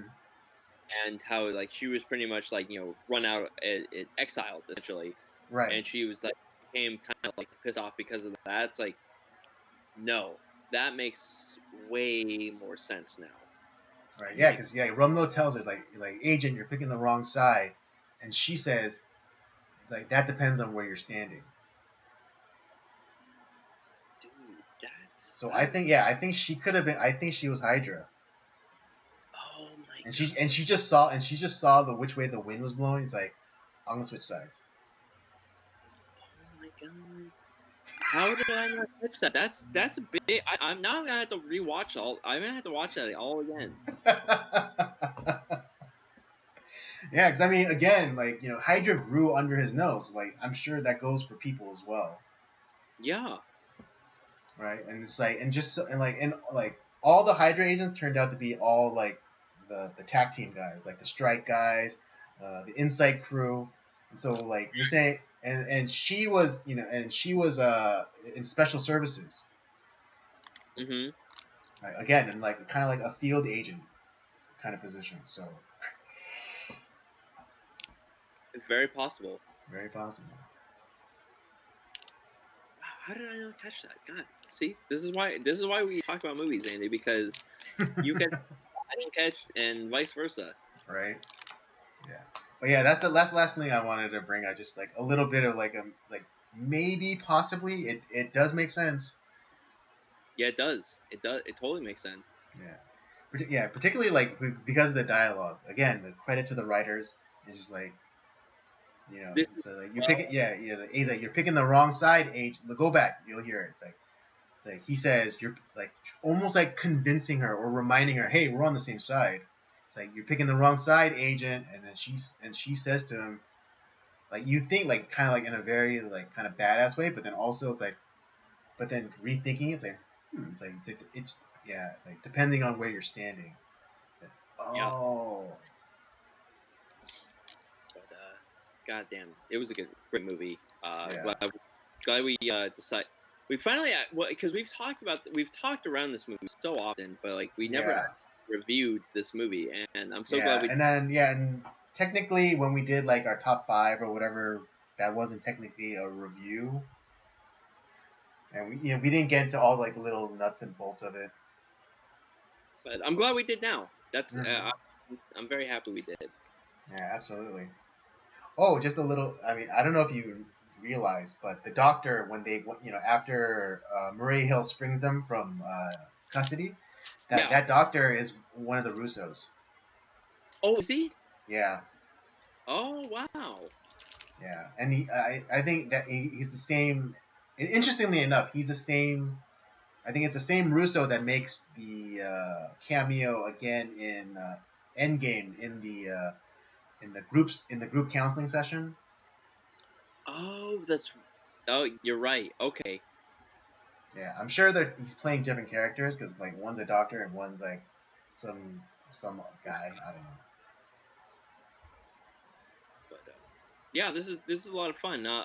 Well, Andy, since this is your movie, why don't you give your rating first? Well, since I did say is my favorite movie, I'm giving it a 5. Can't argue there. Not only is it the best of its genre, like the superhero genre, but like it's a great. It's not only that, but it's not a just a superhero film, but it's a spy thriller. Mm-hmm. If you're looking for good action, you come to this movie. If you're looking for a Absolutely. good spy thriller, come to this movie. If you're looking for just good acting all around, this is a good movie to watch. It has a bunch of heavy hitters. I mean, really topped off with Robert Redford. I mean, that to me gives this movie so much legitimacy. Um, and I am just really blown away by how well written this movie is, how nuanced this movie is, and how relevant the movie is. I mean, even now we're going on 8 years of this movie, since it's been released. Mm-hmm. So, and I think this will be the one of the few that really stand the test of time as far as the superhero genre goes. Mm-hmm. Absolutely. Oh yeah, and Scarlett Johansson's ass is so fine in this movie. Well, that's Particularly in the beginning. In the beginning, when when they're taking over the ship. Yep. In that one scene in the engine room where she knocks that guy out with a wrench and then she walks away and then just get a nice shot of her leaving. Perfect. Oh yeah.